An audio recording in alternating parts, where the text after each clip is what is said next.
Is that it? Can I go now? Can I stop talking about fucked up wood rocket pornos? Okay, fine. We'll do another one. Let's see. What's another one of these masterpieces that I could do? Oh, I got it. Sponge Knob Square Nuts. Yeah, that's a thing I just said. And yeah, it exists. You put the 2013 movie Sponge Knob Square Nuts alongside Strokemon and the 10-inch Mutant Ninja Turtles, and you have yourself a very Chernobyl family reunion. Which, for some reason, these movies imply that you want to jerk off to that thought. While the puppet inside me may have taken 3 directors, only one genius can get this movie right. Any other outside voices would just fuck up his vision.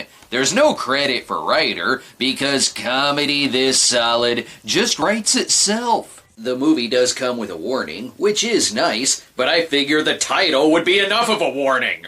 Are you legal-aged adults ready to watch some porn? If you're watching this movie, then you're using the term adult very fucking loosely. And before you answer yes to watching porn, you should know what kind of monkey's paw you're wishing this porn on. Ooh, listen to vibrator under the sea. I didn't care about the answer to that question, but thanks for telling me anyway. Now, if weird sex is something you lust, then oh boy, do I have a movie studio for you. I wonder if our lead character will look like Hell's Cosplay took some ecstasy. Of course he will! What a beautiful morning! Good morning, Bikini Bottom. Well, at least if his dick is a sponge, it'll soak up this movie's aftermath. This movie joins the puppet inside me for being about self-cleaning porn stars. Sponge Knob Square Nuts is played by actor Anthony Rossano, who looks sort of like Patrick turned into a real boy. Rossano can also be seen in Daddy Says I'm the Best, Daddy's Girls, My Best Friend's Dad, Daddy's Home, Daddy Issues, and Can I Bang Your Dad? Obviously a line of movies for people with mommy issues. Just kidding. Ish, someone wants to fuck Ward Cleaver. Just get past the dialogue so I can be halfway through this 45-minute movie. And good morning, good looking. You talking to me? Are you talking to me, punk? Coincidentally, this is the movie Travis Bickle took his date to. And like all Wood Rocket movies, it doesn't take long to get depressed. What if I'm alone forever? That question is asked a lot by people who jerked off to this. By the way, I think his sponge has genital warts. You might want to get that checked out. Oh, good job. You found the one person who thinks you're sponge-worthy. You want me to do what, Sponge Knob? Give me a sponge, baby, Sandy. Do not fucking spawn! And she seems stable. Eating our young runs in my family. Well, even if that did happen, it'd still be okay. Great. He's a talking sponge and she's a cannibal. And she's way more appealing than he is. This movie has no right to judge other people's comedy. Unless it's, I don't know, Larry the Cable Guy. Alrighty then, let's get her done. You said that thing that unfunny comedian said. Hoo-hoo, shots fired. Right in the eye. All red and puffy. I don't know why they were making fun of me. I like that there sponge pants square sickle. And then they bang. I regret to inform you that my use of that line in this context means they actually do bang. Unfortunately, he blew his load right on her chest, which means that they can't have babies. And there's no way she's fucking that thing twice. Maybe we'll just have to adopt then.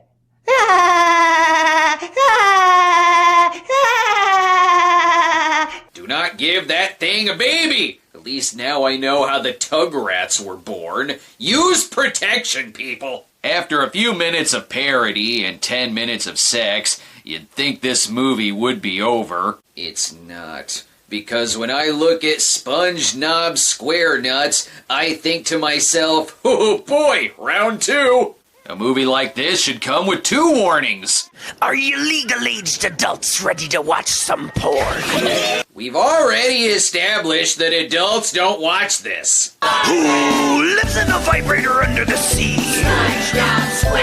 So horny. You've already asked me that question, and if I didn't care about it before, I certainly don't care about it now that I've seen his dick. This theme song is also questionable. So horny and dirty, he tried to hump me. We can't ever stop that rapey sponge. If weird yellow sex is something you lust, oh, then boy, do we specifically have a movie for you. Unfortunately, the genital warts only got worse on the previous Sponge Knob, so now they're replaced with this costume, which only has a handful of cigarette burns from his previous John. Oh, and get Patrick a Snuggie, that'll do. I've got a couple of days off from work at the Krusty Krab. What a coincidence, this costume also has Krusty Krabs. I imagine this being dignified.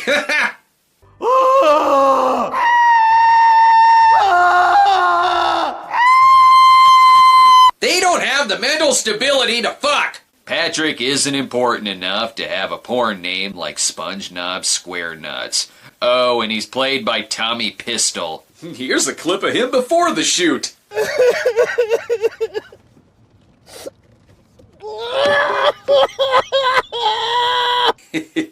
think I could get some mileage out of that clip. If you don't know the plot, who cares? They're just gonna fuck someone. Giggle, go watch old woman, young man gangbang porn. Don't look at me, I'm loudly judging you. And stay with the times, movie. Go to the arcade. Done it. Create a meme of me with my mouth open. Done it. Hip. Just like how Wood Rocket is sorta like this meme if everything was the bucket. Cut to the chase! 2 hours later. Teach Sandy to water ski. Wood Rocket has never made any movie over 2 hours. Even the background has given up on these jokes and tags in another background. All they're doing is just spitballing ideas on what to do with their day. And I signed up for swallowballing. Build a water fort. Nope. Reenact David Lynch movies. Been there. Done that. This is just a porn parody of movie Line-O-Rama. I don't even like regular Line-O-Rama. Pick a line and stick to the script. Oh wait, this is Sponge Knob Square Nuts. Don't stick to the script. Just set yourself on fire. I never thought I'd say this, but they severely downgraded on the second costume. How does this movie contain its own knockoff brand Halloween costume of itself? And I think Patrick is Satan. He has a big financial stake in these movies. This movie is deep, and I'm not talking about in inches. Have you two been spying on me? No, what are we, the American government? Topical. You people should be watched on your downtime. She's just patiently waiting for their shtick to end. Y'all want to have sex with me at the same time? Is it too late to drop out of this, like the original costume and background? Yep, too late. More hard-hitting satire. But those are pretty much all your options in this sea world. Don't say SeaWorld around fish. Oh, sorry. Even more topical. Now do a joke about BP oil.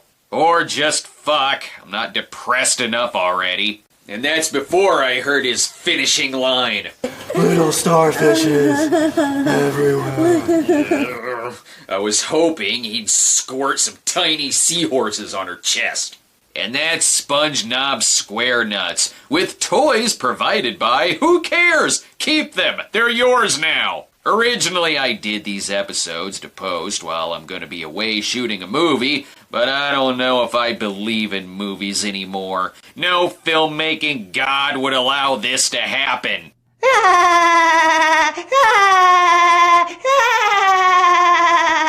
Fine, I guess I'll go be in my movie. It sorta follows a Wood Rocket model. It's 5 minutes of parody, followed by 20 minutes of me tisking porno spoofs. Just kidding. I'm gonna go murder some clowns and cannibals now. For real this time.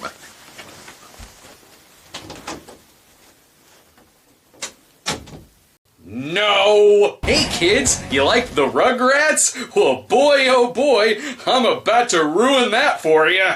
From the creators of Your Childhood Is Now Ours to Fuck comes Tugrats. That's right, it's the Rugrats porno spoof that you didn't know you wanted, probably because you didn't want it. Though if it's anything like the show, there's gonna be more dog food eating in this film than in Dogfucker. Wood Rocket normally does specialize in porno spoofs that make fucking a giant piece of wood seem more appealing, so this is the natural progression after seeing someone have sex with SpongeBob. Guess I really should get to that one at some point. Too bad I don't want to watch SpongeBob fuck. Then again, I didn't want to see this thing's private parts either. Maybe Tugrats isn't going to be as disturbing as I thought. Ugh. Might as well watch this thing.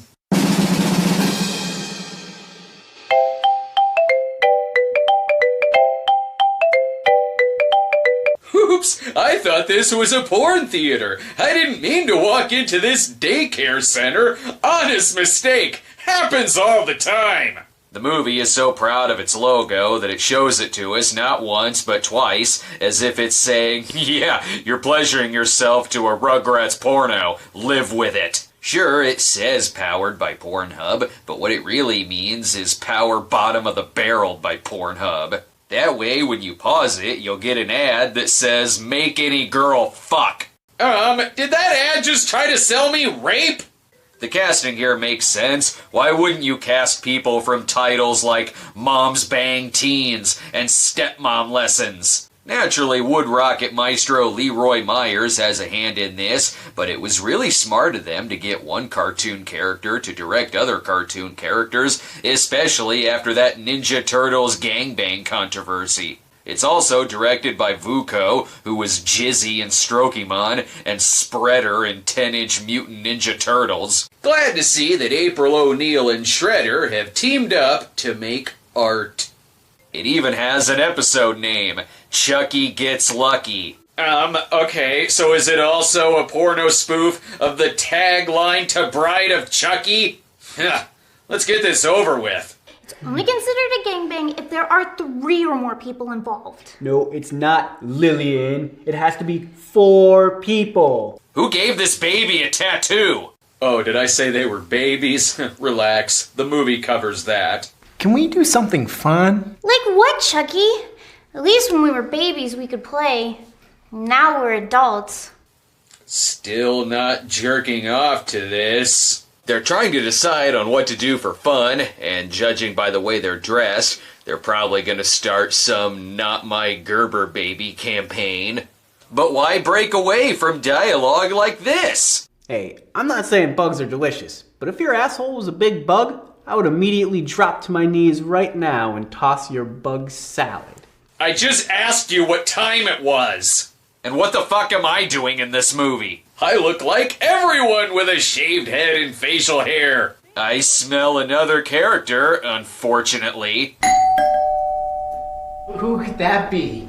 It's the cops. You're all going to jail. It could be the bottle of dick grease that I ordered off Amazon, or it could just be a convenient plot point.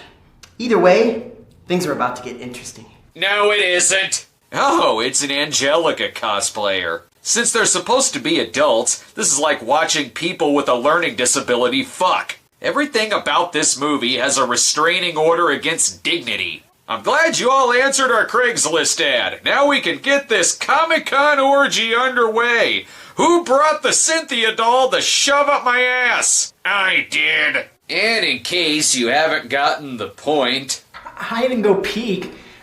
That game's for babies. And we're clearly not babies.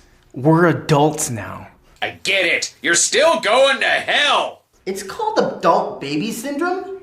It's a thing. You can Google it. Definitely not gonna be doing that. It's bad enough that I Googled Tugrats. This is clearly a reference to the classic episode where Chucky motorboated Angelica. Can't wait to see him go down on her clam canyon. And with that, Chucky left to down a bottle of aspirin and chase it with a bottle of tequila. Even the movie needs a pill to get a hard on. Either they're playing hide and seek, or the actors just simply left. Either way, someone's just dropped acid while watching this. Double duty. Can't wait until Reptar splooges green icing all over his face. It'd still be better than the Reptar bar. This is scarier than a room full of clowns. It's not. Then they sneak into the kids' room to fuck. They can't wait to tell their future child that they were conceived on their sister's bed. I gotta give props to, well, the props. It's the only pussy I don't have to black box here. The movie is a subtle reminder that the title, Rugrats Go Wild, was foreshadowing the Rugrats as adults, exposing their breasts to the camera. Even the action figure in the shot is pleading for help. And if you think the rest of the movie is just Chucky and Angelica fucking, yep, you win nothing. You better go find everyone else right now before you have to explain why you were too dumb to go find them quicker. Oh, that's right. Damn, someone's gonna be really disappointed that this movie ended before getting to the cast orgy. But that person is now in prison, so he's really no threat to any of us. And there you have a movie I was obligated to watch because of all the messages I received about it after it was released. Could be worse, could be a Serbian film. It's also an episode that I'm obligated to add cameos to pad out the running time. So, who's it gonna be this time? Toby Fair? Actually, Walt Wright? I'd like to have your attention, please. There are gonna be some changes to the rules. My name is Principal Flowers, and I am the new principal of these cameos. Now, there's been a lot of screwing around here lately, but I want to assure you, as your new principal, that I am tough but fair. Ugh, this new principal's lame. I heard that, Becky. Running is for the track, not your mouth. Zip it. Whatever. I said zip it! Act your age, not your shoe size. Rules are in place for a reason. And while I may be your pal, I am also your boss. Consider Cameo School to be your job and your future to be your promotion. Now, I want to reiterate, I am tough, but I am fair. That was odd. Adulting is hard. You know, I was just thinking the other day, how come there hasn't been a Sonic the Hedgehog porno spoof? Which basically means I've seen far too many of these nightmarish porn parodies, and eroticism is meaningless to me now. Oh, you better believe this is full-on Sonic penetration. This isn't Sonic R, or even Sonic Hard R. This is Sonic Triple Extreme. Do I even have to say this is from our friends at Wood Rocket? I recognize this treasure chest of Nightmare Fuel costumes anywhere. It took them a while to do this one because the Sonic costume and the SpongeNob Square Nuts costumes were stuck together for days, and ugh. The film stars April O'Neil as Sonic. Oh yeah, because this is the crossover between Sonic the Hedgehog and Teenage Mutant Ninja Turtles that I definitely wanted. It will provide great material for my show. The script comes from Wood Rocket maestro Leroy Myers and Vuko. Hey, if April O'Neil's gonna be in here, Spreader might as well write it. The director is Holly G. Myers, which means we got some video game royalty in here. She directed The Legend of Zildo. With this being a Wood Rocket review, that means it'll be a shorter review than usual. But luckily, we have Sailor Jerry standing by to also make this a Let's Play. Show us your Sonic skills, Jerry! Gerbils! Bunnies! Squirrels! Throw robots! Chasing me! Charlie's a hedgehog! Okay, thank you. That's already seeming like a bad idea. We can't even see his gameplay footage. Now I have to watch the movie. And yes, you heard correctly. Sonic the Vag-Hog. That's me. My name is Sonic the Vag-Hog. Vag-Hogs aren't a real thing.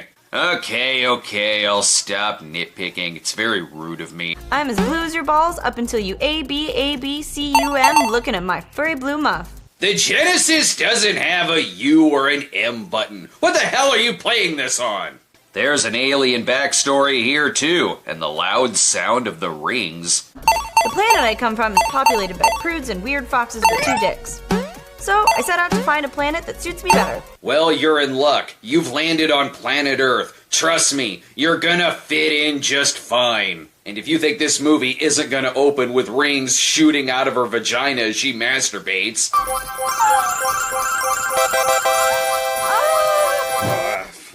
there was a lot more than 10 rings in that box. Look at this mess. Can you believe it? I'm still horny. I believe it. We're still early into this movie. I didn't think the rest of it was gonna be you taking a nap. This would be the perfect opportunity for me to make a fixed special effects joke, but the movie climaxes with references before I can. They'll force the studio to change it and tear my face off and make it into something more cartoony. Clearly, that is a reference to Cats. The close-up shots are so creepy, they should be acting opposite Harrison Ford in Call of the Wild. Oh, guess we should have a villain. We do need about 5 minutes of plot. Let me guess. Dr. Robot Clit? Dr. Legman? I, Dr. Hobotnik, half woman, half Dr. Robot type person. Oh, Dr. Hobotnik. Works for me, I guess. I wonder if it'll show her creating the cockoids. Hobotnik is played by Lexi Luna of Moms Bang Teens. It ends with Mom going to prison. She really shouldn't be testing out these dangerous chemicals next to the emergency exit. Those fumes are gonna go right out into the alley. She has a good plan to take over the world. Step 1. Humans will spend their time masturbating to Pornhub. I will take over the world while they're looking at tits. Nice try. Thanks to the Sasquatch pornos, I haven't masturbated in years. Good luck taking over my office, and I've got Sailor Jerry to protect me. Oh, 3 Robotniks in the slot machine took my money. Need 3 more Sonics to win my money back. Just give me one more chance. Gambling! Yeah, thanks, Jerry. Careful, you'll make this movie even wetter. Lucky for me, I haven't been wet since the Mario Kart accident. You lie. You haven't been wet since watching Super Hornio Brothers. Understandable. No one has been wet since then. Leave it to a Sonic parody to somehow remind me of the Trump parody? I'm feeling hornier than Donald Trump Jr. thinking about his father. Once again, politics has reared its ugly head to ruin pornos featuring hedgehogs with tits. At least now I know what the video game tie-in would look like. Still like this better than Sonic Forces. At least now I know what they used to torture him. These jokes. I've been here for hours. I guess I'm blue fast, blue furious for you. That's not even a Sonic reference. There is a clear as day Knuckles joke sitting right there. Now pick it up and put it to good use. Oh, I want you to go knuckles deep in me. There, thank you. Now do Spinball. I'm gonna go so deep in you, I'm gonna squeeze your eggs, man. Well, when they said Sonic Unleashed, they didn't say anything about Sonic Comedy Unleashed. Oh, and there's more! You're more evil than Bowser, sexier than Bowsette. Wrong series. Why go to Mario when you could have made a very easy boobsy joke? Sonic solves this crisis easy. Dr. Hobotnik says she wants to take over the world, and Sonic says let's have sex instead. So they do. Whoa, slow down, Tom Clancy. Let's not get too much plot in here. Well, I think they're gonna be having sex for a while. Might as well kill some time in other areas. Let's drop in on Lloyd and his little video project. And now it's time for Lloyd's Out of Context 911 Lone Star Clip of the Week. Godspeed.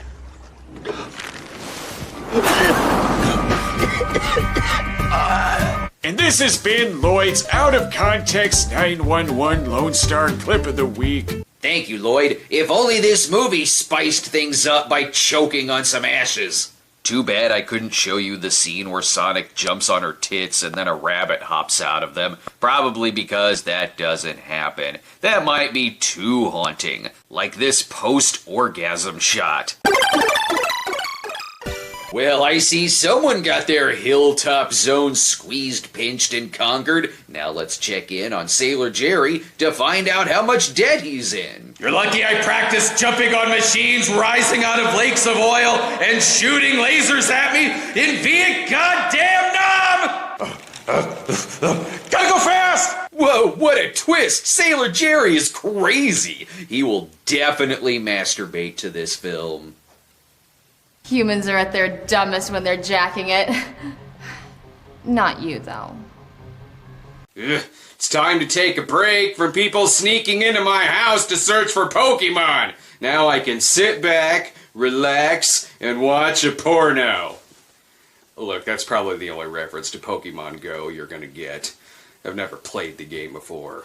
I also don't watch the show. And I've never played any of the other games. I don't know if I'm the right person to talk about this movie. Then again, it does have a fucked up looking creature getting pounded, so maybe I am the right person.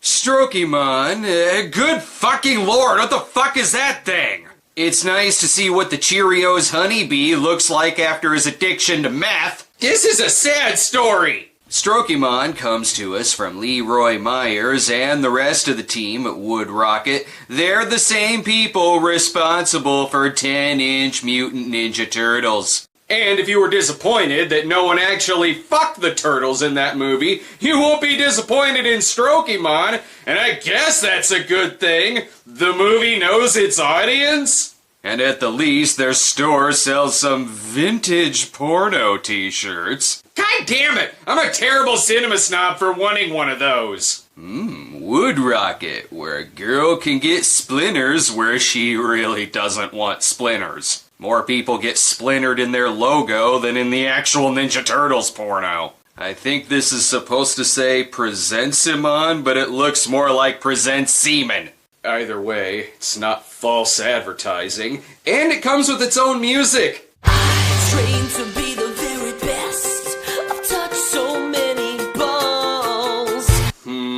This song is getting suggestive, and I only like my Pokemon lyrics when they're being recited by Herman Cain. Ooh, fisty. I bet that means the movie has fingering in it. And gash? Thanks for reminding me of a bloody open wound in my skin before your porno. How arrogant of a porn star do you have to be to literally play a character named Cock? Has the theme toned down on the vulgarity?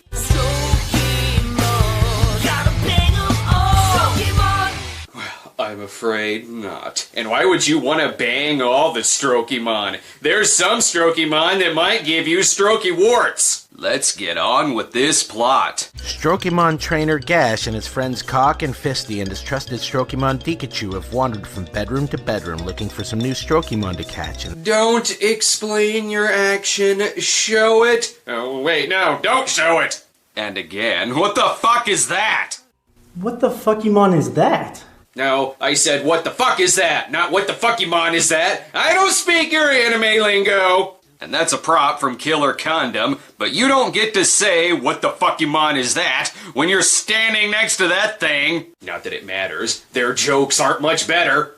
It looks like it could cause more damage than an episode of Dr. Oz. I'm not going anywhere near that thing. Yes, but do you know what Dr. Oz wouldn't approve of? Sticking your dick in that thing! Well, hang on. The action is ramming up. Whip out your Pikachu and battle. I will be whipping out nothing in this movie. And why are they fighting? Just fuck each other and don't call back the next day. By the way, Pikachu is referred to as Dickachu in the movie. Dickachu just sounds like your penis has a cold. I am already lost on the plot. Guess I should have watched the show. Why don't you just send Dickachu in there to fight it? What? No way, Fisty. I'll just whip out my Dickachu in public and wave it around all willy-nilly. You're talking to someone named Fisty. Why are you acting like you have shame? Hey man, quit busting my Pokeballs, okay? That was a screening for 50 Strokes of Grey. What was I supposed to do, not masturbate? No, you weren't supposed to masturbate, especially when your floating objects say shit like this. Suck you dry, suck you dry. Good, it got its language from the Vietnamese prostitute in Full Metal Jacket. These Pokemon will love you long time. But the important thing is that these are the best of friends. Hey, thanks, Strokey Dex. Don't mention it, bitch. Hey, that's a good idea, Cock. They're calling each other cocks and bitches. A little respect would go a long way in me wanting to masturbate. But I'm too wrapped up in this edge of the zipper action. Strokey ball, go! All right. Boy, that was as impressive as any 28-minute movie with only 2 locations. You know what would be easier than making your sex toys fight each other? Just leaving. Then I wouldn't have to hear any more of this. Tika, Pikachu, Pikachu, Pikachu, Tika, Tika, Tika, Pikachu, Pikachu, Pikachu, Tika, Tika, Tika, Tika. The yellow paint is giving her a stroke. Don't fuck her, take her to the hospital. What did she say? Oh, that I just have like a really big dick. No, she said this is more embarrassing than when she played Tank Girl in a movie called Comic Book Freaks and Cosplay Geeks. Cock decides to leave because I guess the movie is beneath a guy named Cock. Oh wait, he's going to someone's tool shed, aka a gym? That shower wouldn't fit in that shack. At least someone here is getting a checkup. You haven't come yet, but you will. Now turn your head and cough. Strokemon! I don't know what's going on! What's happening? Allow us to stroke-a-deuce ourselves. Oh, now I know what's going on. No, I don't! And who are these two supposed to be? Followers of King Cavity? Actually, you are insane if you think I give a shit about the end of that sentence. Go back to references I understand. You ready to ruin these guys like they're Brian Williams' career, Pikachu? Pikachu. Topical. What else you got? What did she say? Oh, she said she's gonna show them who's the boss like she was a yellow Tony Danza. Ooh, even more topical. Who's the boss reference? I don't like it when things reference old things. I would show you Dickachu jizzing on the cast members, but I would rather show you some drunk guy trying to sing Meatloaf. Well, I'm missing on it. I'm taking my dancer in the morning. Well, I'm missing on it. Fascinating. At least that's more believable dialogue than this. Well, it seems like my hero and her sidekick deserve a hero's present. Ooh, I bet they're gonna bake him a chocolate cake. Just shut up and whip out your strokey balls. Oh, they're talking about sex! I thought we'd moved past all the sex talk. Oh, who am I kidding? This movie hasn't fucked with your childhood nearly enough.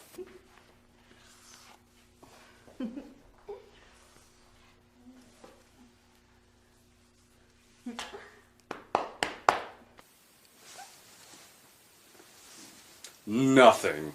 Between masturbating to this or this, I'd rather be Johnny for my spit on your grave. This poor guy made a deal with the devil to have a 3-way, and the devil just fucked him over bad. This is for everyone who watched Sin City and thought, boy, I really want to fuck Yellow Bastard. And watching it isn't much better than listening to it. Oh, Tika!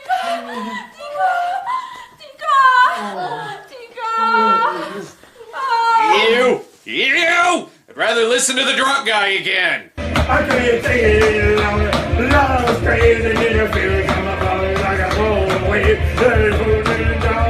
Inspiring. Now that's worth masturbating to. And yes, the carpet does match Fisty's drapes. And Fisty's knuckles match the vaginal wall. This is like having the bad angel pop up over your shoulder to give you bad advice, and then you fuck it. But at least Gash is wearing a condom. When you fuck Dikachu, you risk your balls looking more like a Strokemon than Italian Batman's. There's a gross reference for you. With as much action in the first act, I can't wait to see where it goes in the second act. Alright, it's a wood rocket film. It's 12 inches of foreplay, but gets over and done with before you can even get your socks off. It's like the movie is saying, oh, this has never happened in my running time before. Strokemon is the riveting story of a group of people who scare away a sex toy and then fuck each other. Or as they call it, Tuesday. And why didn't the guy named Cock actually get to use his cock? Let me guess, his name is uppercase, but the letters between his legs are very lowercase. I don't know what to talk about anymore. The footage I got of this drunk guy is longer than the movie Strokey-Mon.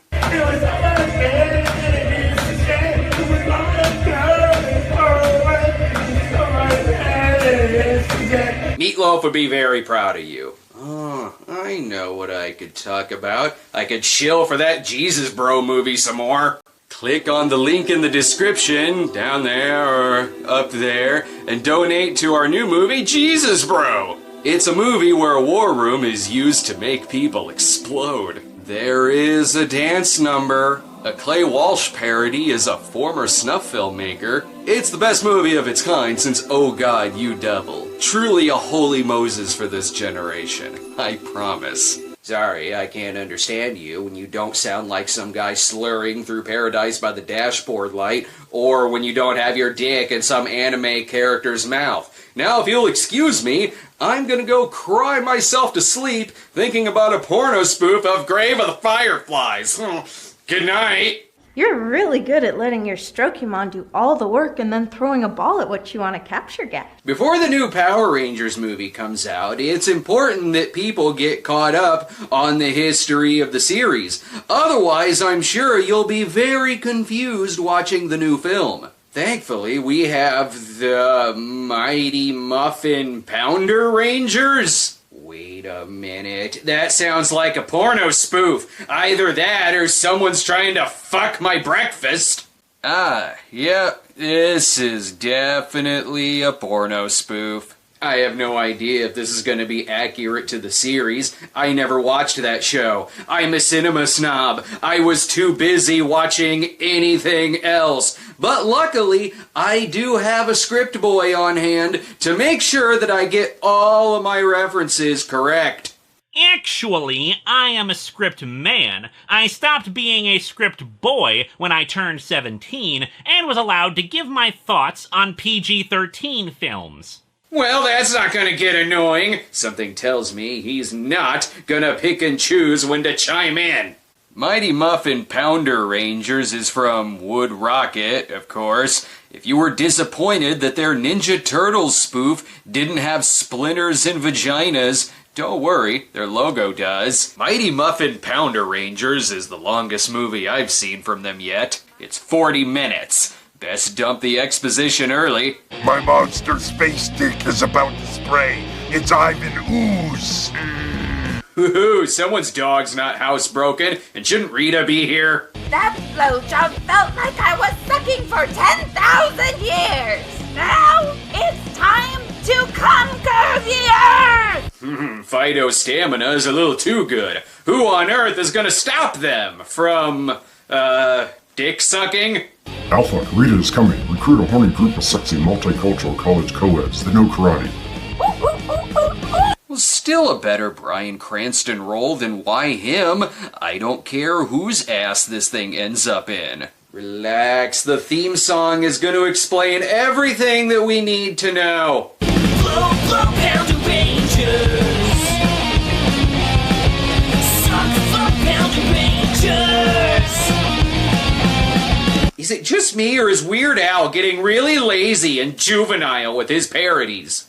So these are our heroes sound-alikes: Jizzin, Creamy, Sack, Rimberly, and Willie. I don't trust that Rimberly. She sounds like a real ass-kisser. Willie had better get through this fast. He's got to get back to being Gash from Strokey-Mon. And judging by her IMDb page, I'm fairly certain that Rimberly may be played by a robot. Tommy Pistol has a previous credit for the gruesome death of Tommy Pistol. I guess he survived. Now let's meet back up with our heroes. We really beat the squirt out of those pussy patrollers today, huh? There's nothing that gets my Mighty Muffin more wet than beating up bad guys. We karate fucked them. Great, so we have heroes who need to change their underwear after every fight, and who say puns like this. We Stevenson gangbanged them. We Jean-Claude Van Deep digged them. We gave them the Bruce D. We showed them the Buck Norris. And then a Jackie Chan job. You don't want to get sliced to boned with a 12-inch Schwarzenegger right in the Clint Eastwood from Dwayne's Rock Hard Johnson. Jason Latham.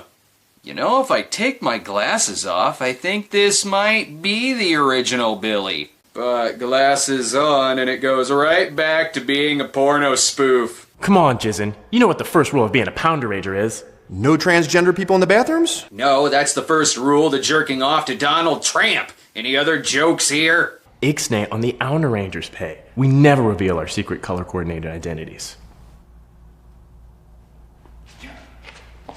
Okay, that was pretty funny. Might as well get one funny line in there during the 6 minutes that isn't porn. But the whole gang isn't here yet. Hey dudes, I'm coming.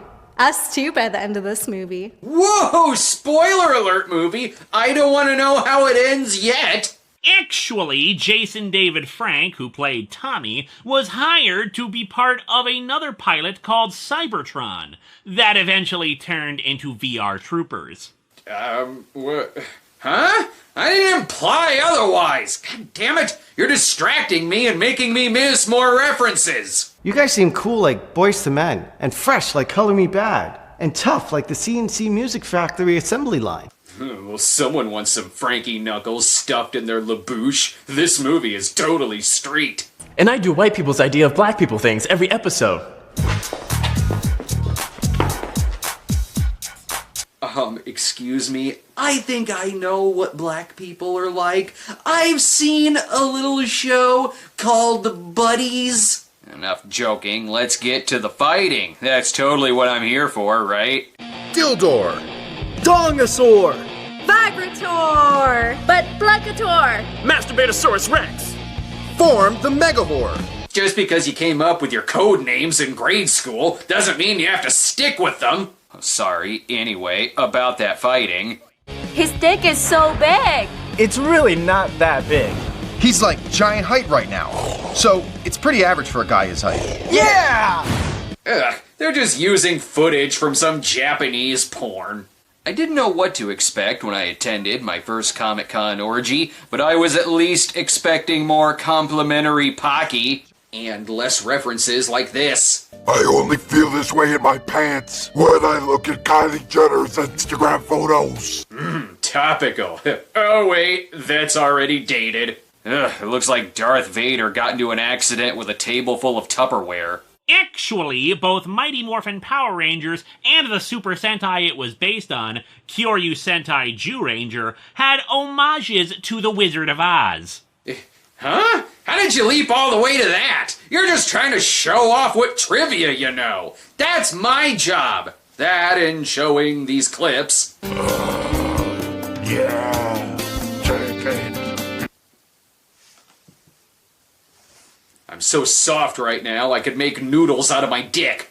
I haven't felt this sick since I watched Hulk Hogan's sex tape. Well, someone hasn't seen Wood Rocket's SpongeBob movie. Turns out the Green Ranger is under an evil spell. So I guess this is their foreplay before they start fucking. Better hurry, guys. You got almost a minute left before the rest of the movie turns into fucking. You don't know who I am? For real? New guy? Shows up wearing all green? Oh, come on! It's me! It's the leprechaun. I knew it! I suppose this defeats Rita's evil plan of killing time before the orgy. No! Not again! Who could have possibly anticipated all this sexiness? No one anticipates sexiness out of a movie with Pounder and Muffin in the title. And then they all start fucking. Yep, in true Wood Rocket fashion, we've got 6 minutes of movie and 33 minutes of fucking. It took 2 people to direct this, but I understand bringing in Chad Lee. The movie needed the expertise of the still photographer of Sailor Poon. I recently watched a King Kong porno spoof that had multiple sets, action sequences, and Harryhausen-style effects. This movie has 6 minutes of puns, plastic fucking, and another Sunday at the Wood Rocket office. Not to mention this sex talk. Oh, yes, baby. Give it all to me. After taking off my nostalgia goggles, the Pounder Rangers dialogue is a little silly. But eventually they stop fucking for 15 seconds in order to end the movie. You broke the spell. Thank you so much. Yes, but the downside is you all have scabies. Rita's most powerful weapon yet. Mighty Muffin Pounder Rangers! It may be over, but did it truly begin? I'm just now finding out about the names Gold Dong and Zordong. Again, none of them are a match for King Dong, or even Long Duck Dong for that matter. But the movie is slightly less nightmare-fuely than Hell's Yellow Bastard trying to grab me by the pussy while the Ninja Turtles all watch. When this movie was over and done with pretty fast, hell, I have enough time to stop by my doctor's office. I haven't had a checkup in a while. Might as well make sure I'm still in tip-top shape. Actually, the footage of Tom Baker from The Five Doctors comes from the unproduced episode Shada. What the hell, actually? Simply mentioning the word doctor is not a reference to Doctor Who, nor is it a reference to Wood Rocket's Dr. Whore. As for Mighty Muffin Pounder Rangers, I'll wait for the grittier version where James Vanderbeek fucks a severed head. Thank you very much. Holy Kermit's cock! Who is that hung?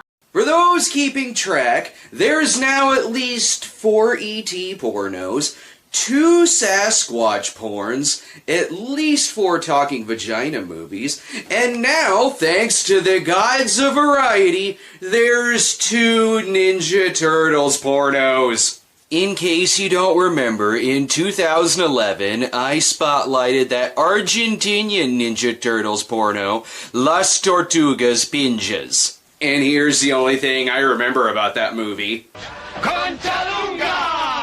I don't know what that means, but I know it's very naughty. Also, I noticed a little something else. The DVD is missing.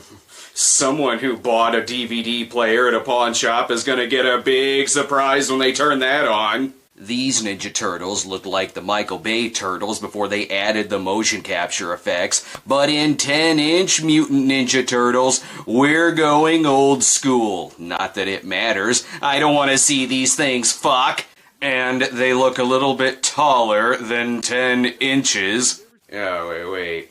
10 inches is referring to their dicks. John Holmes still has them beat. TINMT comes to us from Girl Fucks a Rocket Productions. Wood Rocket. Highly unlikely. That's just gonna burn up on re-entry and the girl will die. In case you were worried that this wouldn't have a backstory, just masturbate. You won't give a shit after that. It was many moons ago. 18 years worth. That's a lot of fucking moons.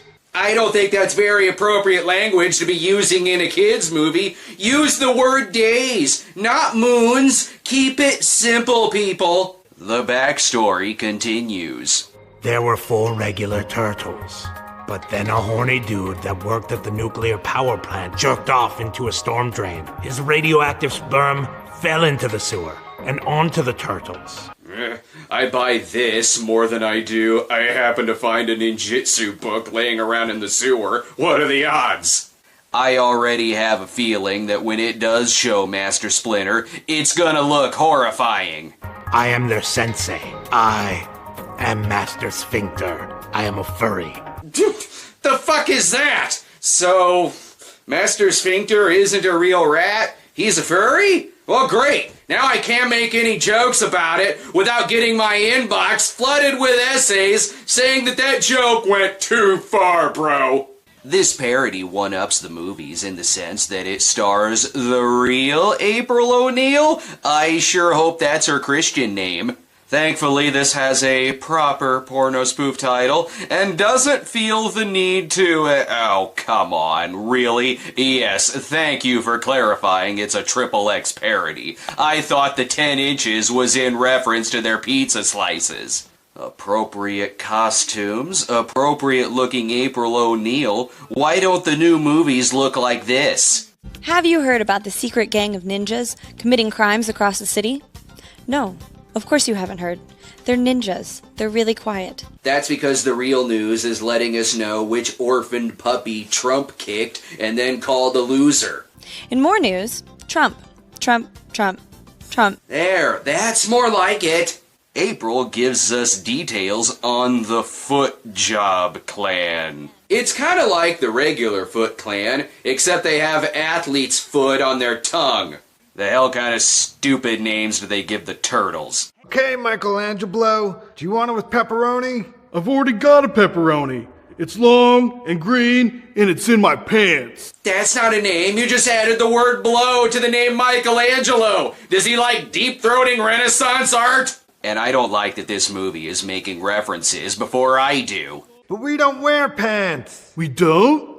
Nope, we go more commando than Arnold Schwarzenegger. Well, it wouldn't be a parody of a children's series without a reference to the 1985 Arnold Schwarzenegger movie Commando. Could have been worse. He could have said, "I've got such 10 inches of throbbing that my dick should be renamed Conan the Destroyer." Oh, is the news still on? Thanks for tuning in to Channel 69 News. This is April O'Neil signing and getting off. Considering how you're not actually getting off, it's weird you would add that to the end of your very serious news report. Nothing like watching a porn with a bunch of turtles talking about porn. Porn parodies are great. But do you know which porn is the best porn? Not ones with people dressed in slightly authentic turtles costumes. Pizza guy porn. It's weird though. That's very specific fetish you have there. You like fucking on top of melted cheese? It'll burn the skin off your ass. I've got nothing to say about the plot, except I now know Leonardo's name is Leohardo. I suppose that's better than calling him This Ain't Leonardo, a XXX character parody. This must not have been a live report, because April is back at the Turtles' lair in a hot second, and so is Shredder. Why don't you guys just fuck already and get it over with?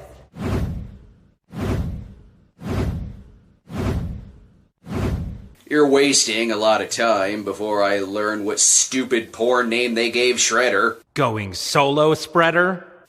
Spreader. It's because her kink is spreading peanut butter on random pieces of toast. But we do learn something else about the Turtles, other than their dick size. You've already been cut down there? Yep, by our Teenage Mutant Ninja Rabbi. Bummer. They're Jewish now? The message boards will be on fire because of this retcon. Everyone knows that the Turtles are alien Protestants. Could have used much better work on the fight choreography. Wow, this is the most amazing fight scene I've ever seen. I feel so bad for anybody that isn't getting to see this amazing mutant on ninja action that I'm seeing right now. Thanks for looking at the camera. I wouldn't have known the meta-ness of that joke otherwise. And you know what they say, in case you can't choreograph a fight scene, just show someone else watching the fight scene and then telling us about it, as if that joke hasn't been done 1,000,000 times before.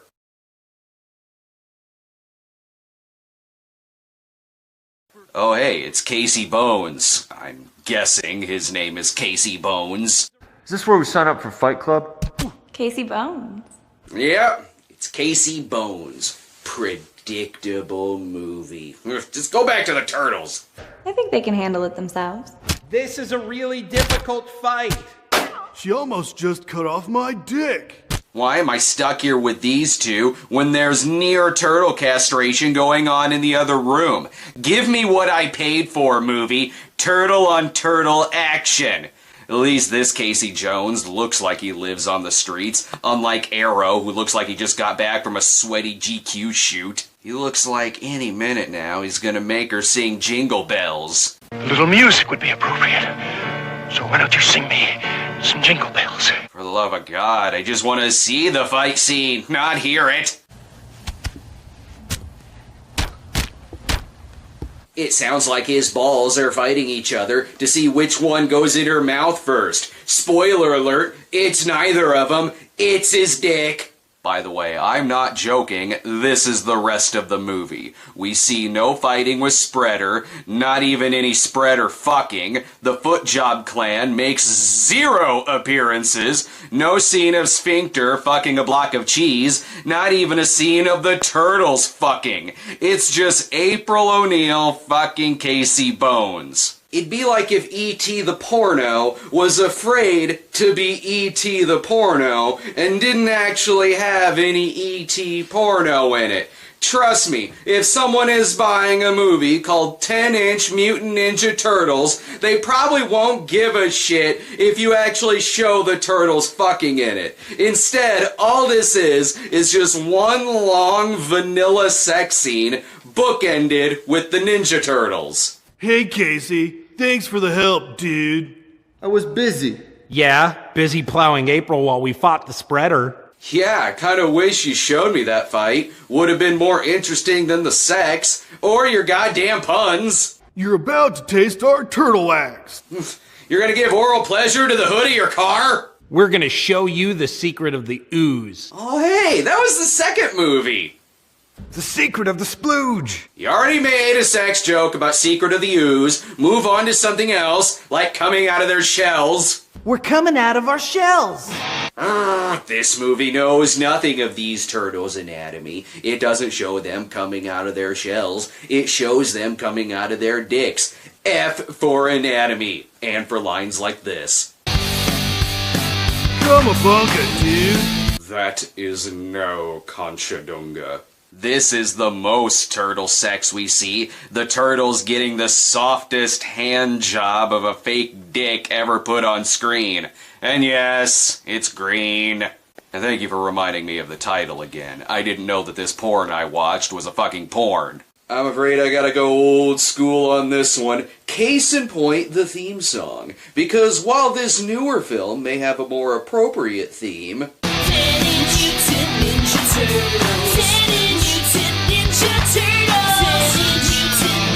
It's hard to match the catchiness of the Argentina version.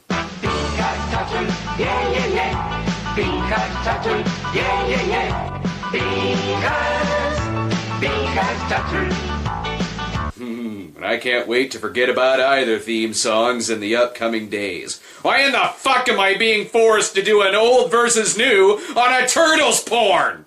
Now I know that the other two turtles were Donatello and Raphaelis. Why don't they just name him Donatello, but with fucking? Oh, right. It's because they don't actually fuck anyone in this. The movie is so simple, its plot can be summed up in one sentence on IMDb. April and Casey go at it, and the Ninja Turtles blow their green load on April O'Neil. Yep, that's the whole movie in a nutshell. Clearly, this movie was all just a setup for a much bigger, more ambitious story in the second chapter. Or it's just so fucking lazy, I'm surprised they could even get it up to 10 inches when the script is fucking flaccid. I expect more from director Leroy Myers, director of a ton of something, a XXX parody, and a Wet Dream on Elm Street. Maybe in the future, Seth should produce it instead of letting his limp dick beard do all the work. I think it's safe to say that this movie completely ruined my childhood. It's bringing back memories of being a youngster cinema snob and getting swirlied for being way too smart for the Ninja Turtles. Those bullies were just jealous of my Jodorowsky collection, and I certainly showed them. Oh, yes, I did. I'm a 34-year-old man who gets paid to watch turtles getting a hand job for a living.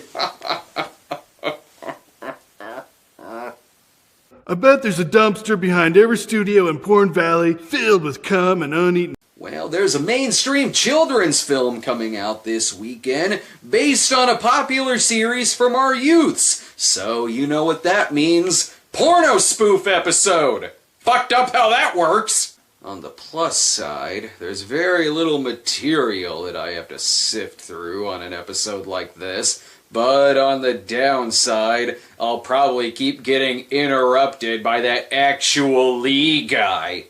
To be fair, Actual Lee is not the only person who has the power to interrupt your videos. Some of us have been waiting months for the opportunity to keep you objective in the name of all fairness. Ugh!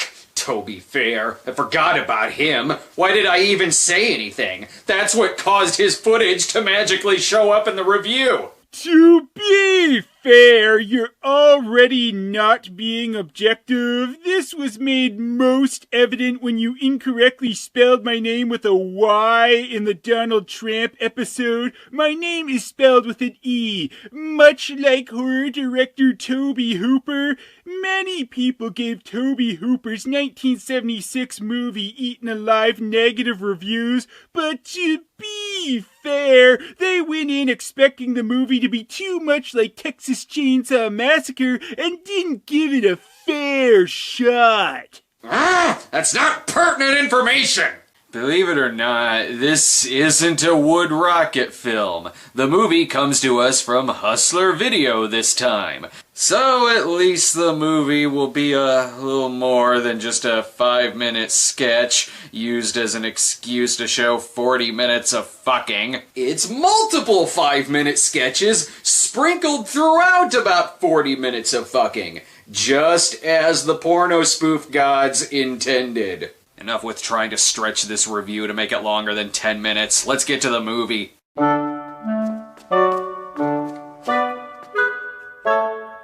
I sense shenanigans. Brainy Smuff is building his latest invention, and damn, someone with an ear fetish has found a gold mine in this film. And Smuffette doesn't quite seem to be the best help here. On the rack behind you. There's a silver instrument. Brainy, I'm afraid Smurfette doesn't understand the nuances of tools. Then she should go see Return of Xander Cage. The fuck is he building? A barroom punching bag game? I just invented this super Smurfy teleportation device, Papa. Oh, just leave poor Neil Patrick Harris alone. This doesn't so much look like Papa Smurf as it does Daryl Hammond as Sean Connery as Papa Smurf. To be fair, I know Daryl Hammond played Sean Connery as Papa Smurf on SNL. No need to tell me. Great, I'm missing pivotal plot moments. I don't know, Brainy. It sounds dangerous to me. We could end up in the dungeons of Castle Castor, or we could be at the bottom of the sea. Perfect line reading. That is, if you like it when bad acting kills your erection. Now, as you may have noticed, I titled the movie The Smuffs, even though that's not the actual title. The real non-title of the movie is This Ain't Smurfs. Yep, it's one of those pornos that is too lazy to come up with their own spoof title. Christ, even Wood Rocket puts some thought into their titles. To be fair, companies probably use the This Ain't title to ward off the non-existent lawsuits, and so that the audience won't be confused that they're picking up an actual Smurfs movie. Porno spoof titles still exist, and what idiot is gonna look at the box cover for this and say to themselves, "Ooh, I'm so glad it says This Ain't Smurfs, cause I totally would have thought it was the Smurfs." Bottom line, either give your movie a proper porno spoof title, or I'm gonna come up with one for you. More often than not, the title is all anyone remembers. I've never even seen Edward Penis Hands, but thanks to the title, I know it exists. So take your This Ain't bullshit and stick it right up your ass, unlubed. They pull out all the star power for this film. Nicole Aniston? That's almost Jennifer Aniston. And the Evan Stone as himself? Why, he was Captain Kirk. Not in Sex Trek, that's an actual title, but in This Ain't Star Trek 3 XXX, this is a parody. Because if you don't know by the third entry that it's a porno film, you probably need the words, "This is a parody," on something that's already marked XXX, and this ain't. The Smuffs is directed by Axel Braun, and if you think his other titles are any more clever, then check out Batman XXX, a porn parody. Fuck you. Or Star Wars XXX, a porn parody. Fuck you! You have shamed the memory of Buck Adams! The three Smuffs have teleported to, I don't know, the producer's office, I guess. I don't know if it's good or bad that this is following the plotline of the movies. You three will look great in my Prada bag. Or just call an exterminator like a regular person. She has to hide the Smuffs because she's worried that Evan Stone as himself will want to hide them all to himself as himself. Hello! Oh, can I help you, Mr. Stone? Yeah, I'm here to pick up the equipment. Tyler called. You look old enough to be playing a teenager on Baywatch. Excuse me, I mean Babe Watch. Again, rest in peace, Buck Adams. Even his IMDb photo looks like if Chris Farley resurrected to play Bucky Larson. I bet I know where this is going. I have a fantasy about you bending me over my desk. Yeah. A porno scene that takes place in a receptionist's office where she fucks her boss. I expect more originality out of a movie that can't even come up with a title. This damn love handle scene goes on so long that by the end of it, I think the Smuffs have died of starvation. It's funny. Do you smell blue? I don't know if it's blue you're smelling, but it's definitely sadness. Oh, they're still alive. So what you're telling me is, you forgot the Smurfin' recall remote back at the Smurfin' workshop. They're all stuck in the real world until they die! And this is all shit for Brainy Smuff's fault. He's the one who shouldn't be thinking with his dick. This makes Smuffette quite sad. I miss my Smurf Jacobs dress. And my handbags. I miss my Smurfy Vuitton shoes. You look like a troll doll got into an accident with Sluggo from Mr. Bill. Oh right, Gargamel is in this too. Ah! You are to go to Brainy Smurf's workshop in Smurf Village and use the teleportation machine to chase the Smurfs. There's a man who has to go door to door telling his neighbors that he likes to fuck tiny blue things. I'll give it this, Zooey Deschanel is not bad as evil Smuffette. She teleports to Biff Tannen's casino. Oh no, the Smuffs fucked up the timeline! But she immediately finds the other Smuffs. Well, hello, I'm Papa Smurf, and welcome to our storage room. Would you care for a beverage? Or maybe a deep tissue massage? Martin Freeman is creepy as Papa Smuff. They instantly start fucking. You better hurry or you're gonna die of skin poisoning. Papa Smuff has a thing for girl Smuffs with daddy issues. Who knew? And yes, they have blue dicks. Blue dicks which are not only sucked so hard that the blue starts coming off of their dicks, but the blue also starts coming off around her lips. I'm not sure these are real Smurfs, and I also hope that that blue isn't toxic. Great, now do I have to sit through another goddamn monologue?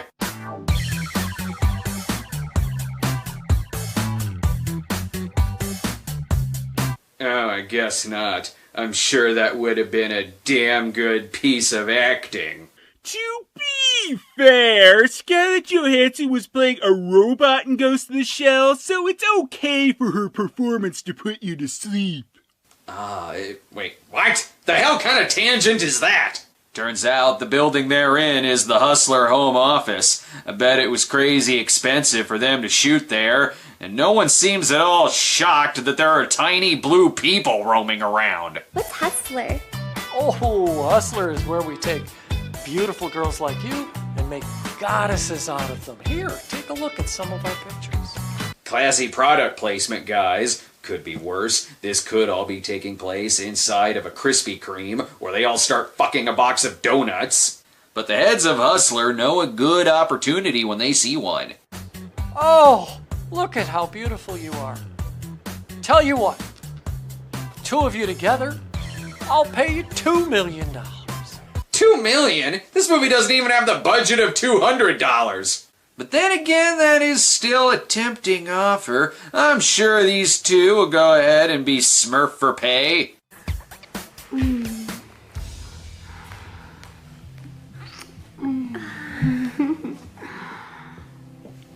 Oh my god, it's like my study hall artwork come to life. But I'm mostly weirded out by the fact that they start using sex toys. Why does this office randomly have sex toys that would only be about this big? Are they just weirdly shaped toothpicks?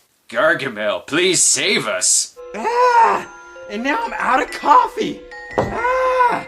Phew, that didn't stop Kirk Cameron from pretending he had a full cup. Personally, I want to know where Gargamel got his ink done. Impressive. Smuffette is offered up to Gargamel. This better not get pervy.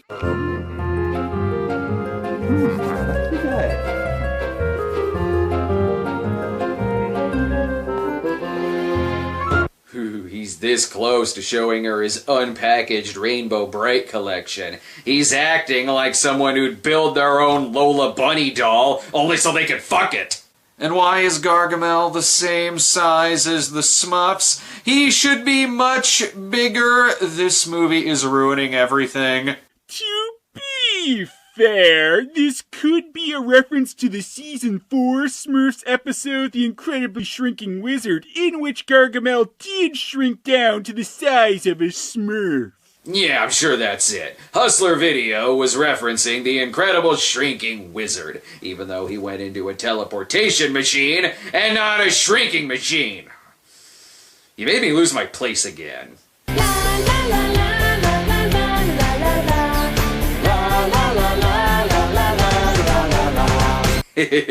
I'm not joking. Gargamel and Smuffette fuck, and then the movie ends. They're not returning home at all. They're gonna die in the real world. La la la la la la. For whatever reason, the Smuffs also comes in a 3D version. Can't you tell by all the stuff they're totally throwing at the screen? Damn you, 2D version. I feel like I missed so much without the illusion that there's a giant hairy blue ass in front of my face. Needless to say, this is not on par with the best Smurfs material, but now all your curiosity has been satisfied ever since a Smurfs porno was referenced by some creepy guy in the Nostalgia Critic Smurfs episode. So there's nothing left for me to do than to end this. So, goodbye. See you next time.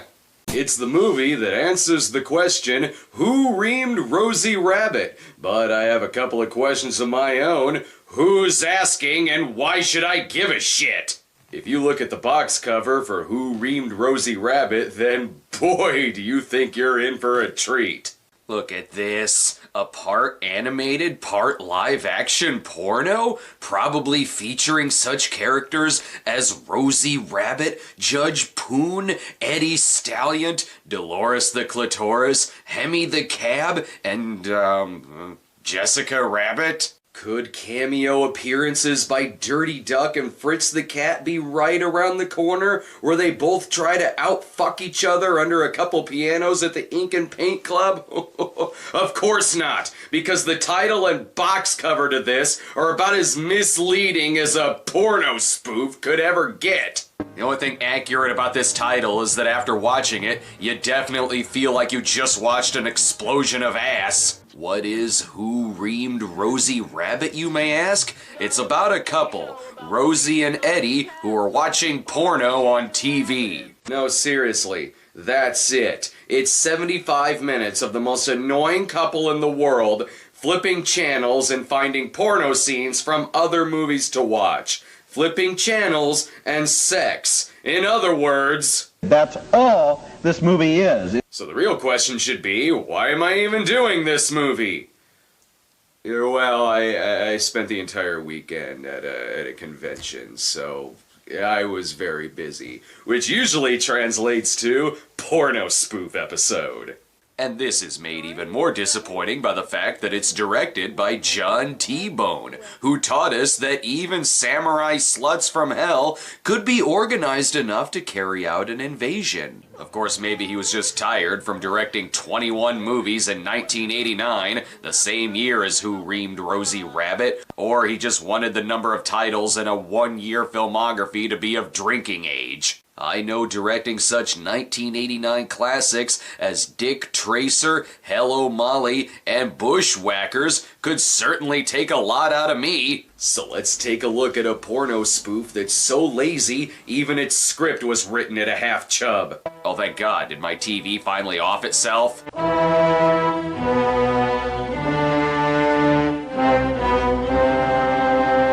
That's the epic music that it plays in my head whenever my cable goes out too. What is with this music?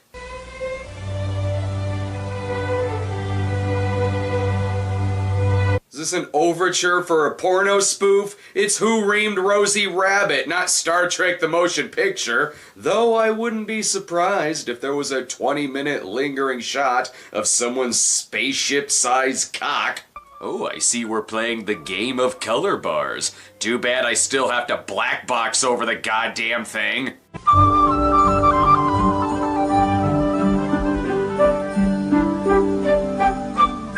And what did that scene have to do with anything? Nothing. Though the music does come back.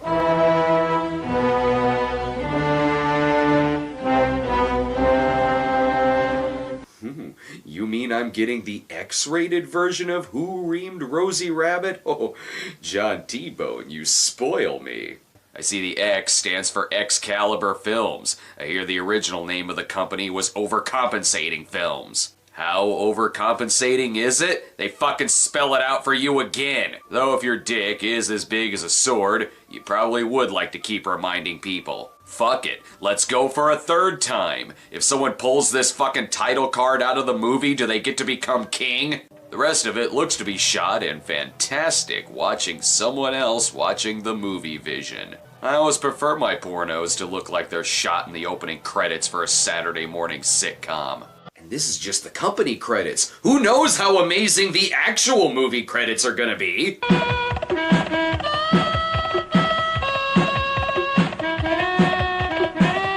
Lame. I expect way more out of a movie that's just two people sitting on a couch.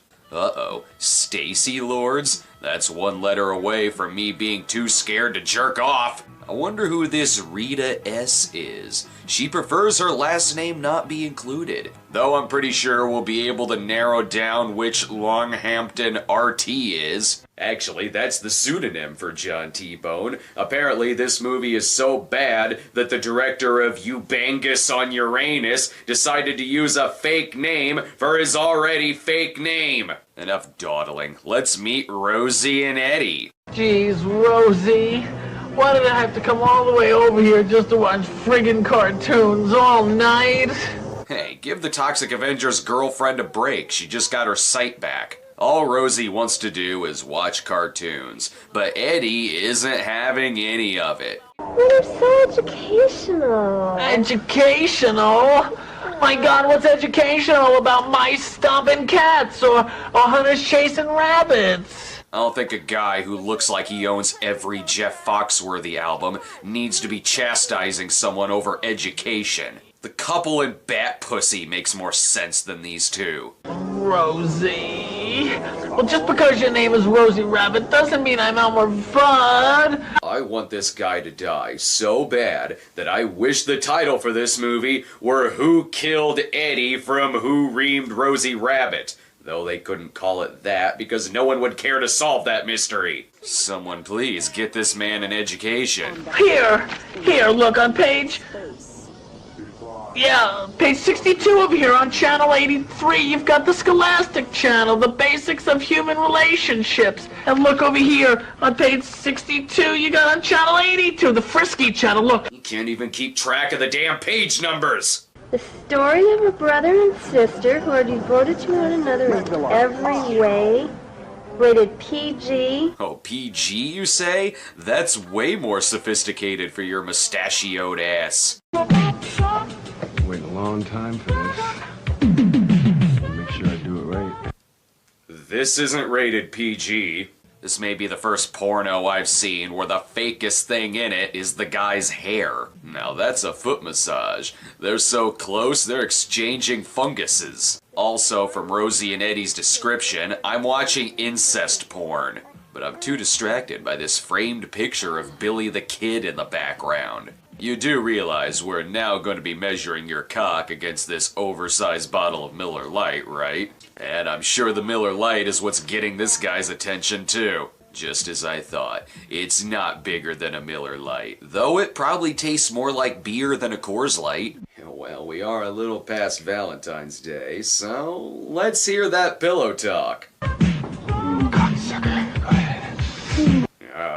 Yes, I suppose. Why are you chastising her? You also seem to be enjoying this. Hurry up with this scene. TJ Hooker needs to get his hair back. So far, I've seen a little bit of reaming in this movie, but it does not at all involve Rosie Rabbit. So, a more appropriate title is Who Reamed That Girl in the Movie That Rosie Rabbit Was Watching? Will someone please just get them a fucking drink? I mean, this is a bar. Oh, baby, you feel just like a jar of pickled eggs. Well, let's see what our viewers thought. Eddie, that's disgusting! And why did it take me 15 minutes to tell you this? Damn, here's a girl with standards. Come on, Rosie, it was great. I really enjoyed it. Eddie, what do you take me for anyway? I take you for someone who hates porn, but for some reason has all of the porn channels de-scrambled. Sorry, was that insulting? I come from an intelligent family. Ha! Don't worry, I'm sure Eddie will find another porno station. Rosie, come on, give me that. Let me see. Wait a second, Rosie. We'll check out another channel, all right? Look, right here. 62, the Scholastic channel. So the only number that this guy knows is 62, huh? Both of these people are acting as if they've had a piano dropped on their heads. Eddie, look what it says. Advanced course for experienced students. Oh, parental guidance suggested, Eddie. I don't know. She makes a good point. It's rated PG, so that means it's gonna be porn. Yep, and hey, look, he modeled his hair after the last guy. That way, when he starts losing his hair and needs a toupee, no one will see the difference. His hair has always looked fake. Good thing they're filming in the bathroom, so when she takes a shit, they can go right to the reaming. Baby, if we don't finish this soon, the shower's gonna get cold. And with the sound effects here, it sounds like he's fucking the toilet. Why not? He's probably gonna get poop dick anyway. Gee, I wonder which one liked it and which one didn't. How about that, Rosie? You don't think we didn't learn anything about that?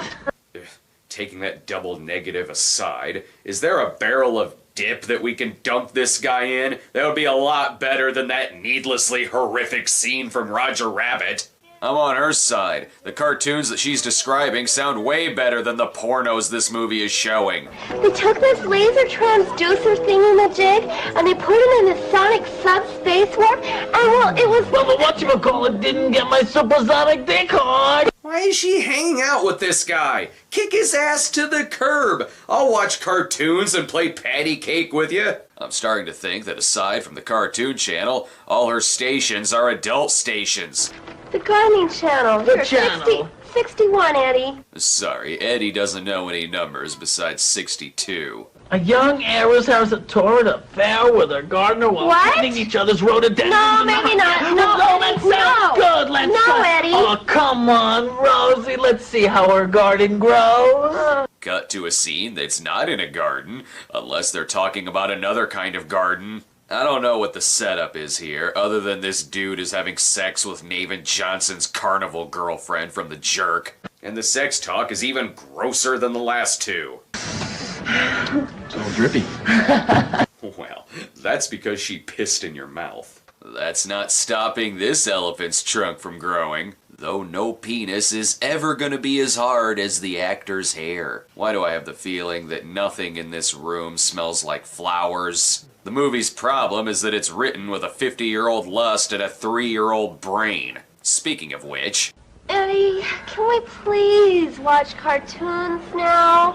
I'm missing Captain Cockatoo and his fearless feathered force. Sorry, honey. Thanks to numbnuts, Captain Cockatoo is over, so now all you're stuck with is reruns of Gilligan's Planet. Thank God they blacked out the newspaper. Wouldn't want any of those businesses getting pissed off. It's not like you can make out the rest of the paper anyway. If one of these channels doesn't have someone's ass getting destroyed, a la reaming, then I'm only gonna pretend to give a shit.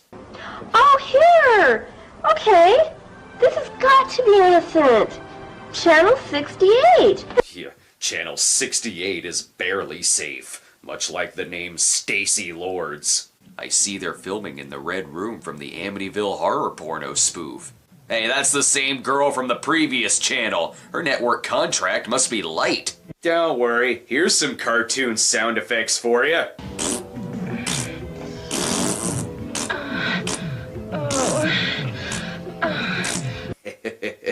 Gross, but not as dangerous as what happens next. Easy. Get a ring on my finger. Well, now we know the answer to the mystery who forgot to trim their nails. And I'm not sure this movie knows the difference between rimming and reaming. Well, that answer's easy. It's like the difference between apples and who shoved an unlubed orange up your ass. The only explosion of ass that I see here is her hairdo. I guess it was only worth checking out a couple of the 60-some cable channels that she has, so... If you can't watch your show, and I can't watch my cartoons, well, then I guess maybe there's only one thing left for us to do, Eddie. Break up? Please break up! Oh, they're gonna have sex. Right. I'll play the rabbit, and you be the hunter, and I'm ready to be caught. Or she could be the rabbit, and you could be Eddie Valiant. You know, like the title suggests. Oh, you asking a little rabbit? Let's walk and roll in Toontown like we never been walked and rolled before. Hey, what do you know? An hour into Who Reamed Rosie Rabbit, there's a reference to Who Framed Roger Rabbit. And no, the fact that the guy's first name is Eddie doesn't count. I'm not entirely convinced that that's not a coincidence. Don't worry, they're not bad. They're just acting that way. The worst part is, Channel 62 is finally showing an episode of Captain Cockatoo right now. But I suppose it's more important for us to see Eddie's blowjob face. Oh, yes.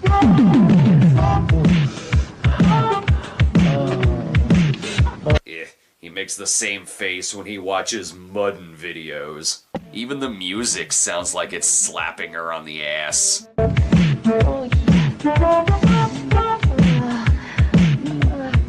Well, we finally know the answer to who reamed Rosie Rabbit. Who is it? Well, who do you think it is? It's the only other person who had a scene opposite her in this entire movie. How does this movie end? Oh, Rosie.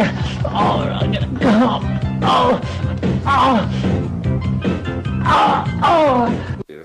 Yeah, that, but I mean after that. But can we watch him again real quick? Huh? Yeah, I'm gonna miss my favorite show. Your favorite show? She goes back to watching cartoons. Sex and cartoons. Most people would kill to be in this guy's situation. Please let me kill to be in this guy's situation.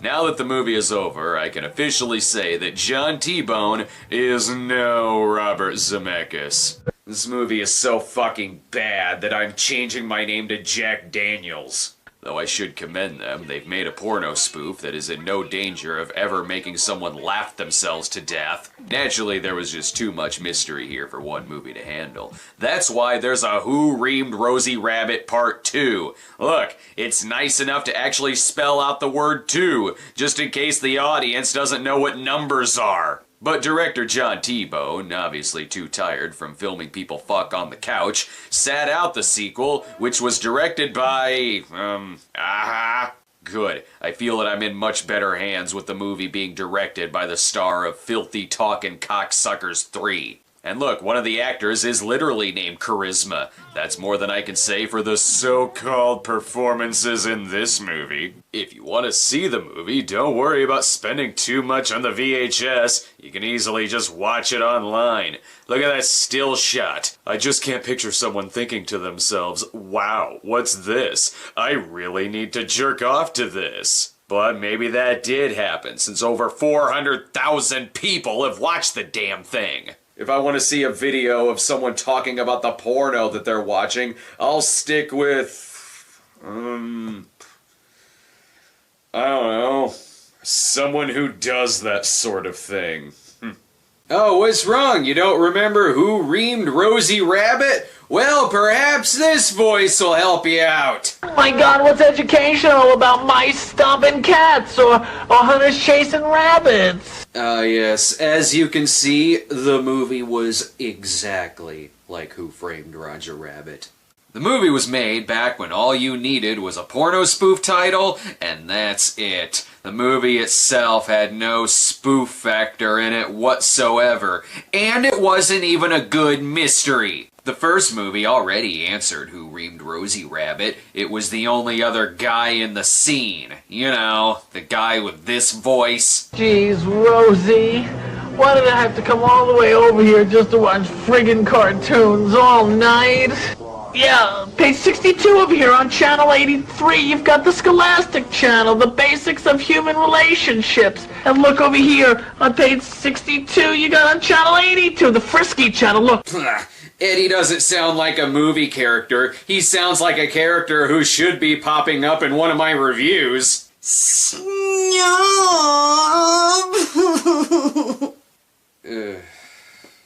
What? Why are you doing so many religious episodes, Snob? I don't like the religious episodes. I want to see more pornos. Only 3 of the 20-plus episodes this year have been on religious movies. What the hell are you talking about? But Snob, I hate religious episodes, which means all your episodes are religious episodes. I want to see people fuck, Snob. Oh, for the love of Christ. Someone give him a laptop so he can look up internet porn. What's this? I don't know what the internet is. I sure hope this has fucking, Welcome back to an all-new Will It Fit. Today we're gonna try fitting a whole cucumber. We'll see how long it takes to brine. By the way, will it fit is a trick question. It always fits. Anyway, enough stalling because this movie gives me 0 to work with. On with Who Reamed Rosie Rabbit Part 2. The plot of the first one is that a woman wants to watch cartoons and her annoying boyfriend Eddie wants to watch porn. So they mostly watch porn. Now that you know what the first one was about, you've also seen the second movie. It's the exact same thing. But maybe this one will give us that pulsating burst of energy the first one had.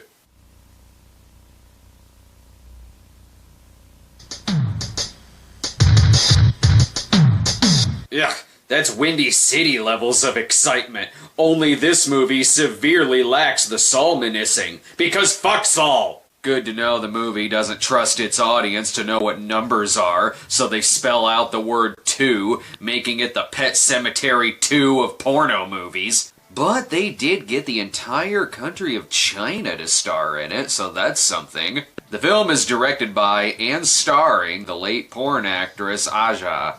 Wait, that's not the same director as the first movie, making Who Reamed Rosie Rabbit Part 2 nothing but fan fiction. Witness how different this second film is. You made me the happiest man in this world. Yeah, I'm happy too. Okay, well, this guy's not as annoying as Eddie from the first one, but this movie comes across as, I don't know, slightly more molestery. This is supposed to be the same Rosie Rabbit from the first film. You can tell by the ears and her TV habits. Oh, baby, I was just about to eat your pussy.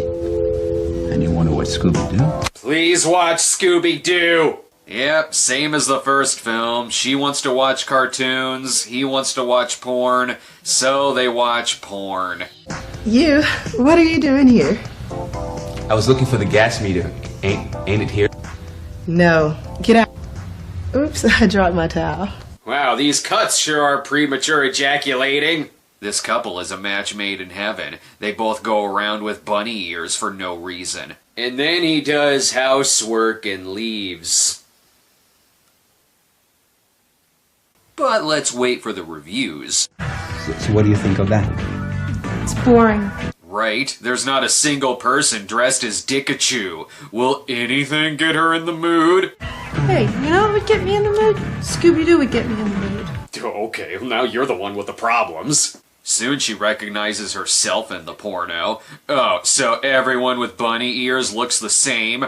Racist. Oh wait, that actually is the same actress. And then they wash their hair in the bathtub and part ways.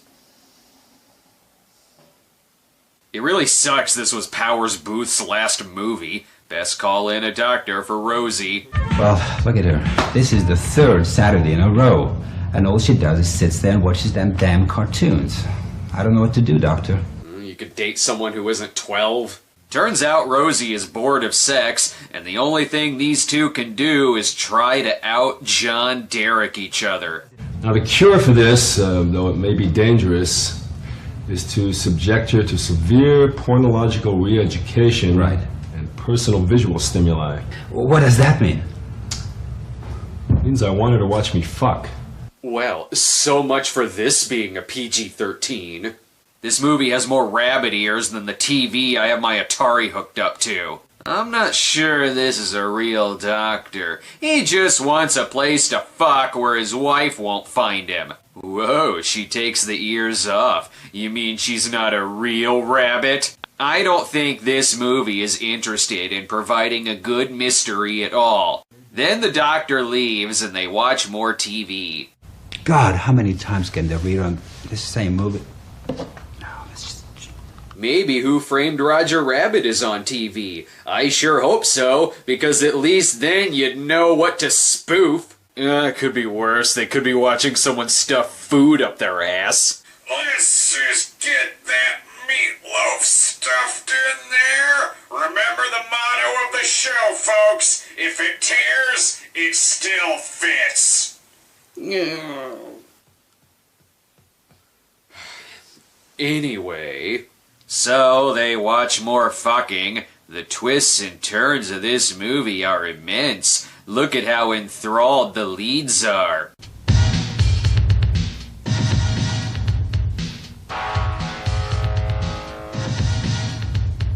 Did he just walk out of his own movie? What's next? Is Rosie just gonna sit there and eat soup? Hey, what are you doing? Hercules Burt Reynolds has spoken. He then gets her in the mood by quoting that famous line from Scooby-Doo.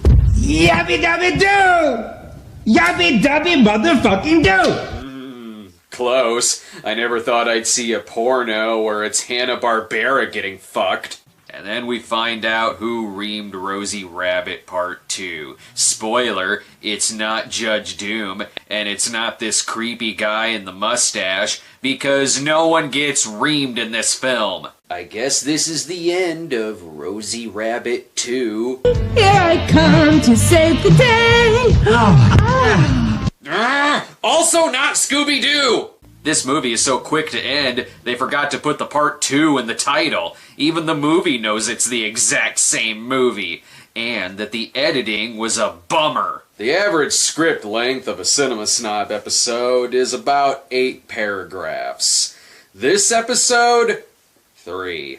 I said all I needed to say about Who Reamed Rosie Rabbit Part 2 in 3 paragraphs. Help me out here, Eddie. Clearly I need some more filler.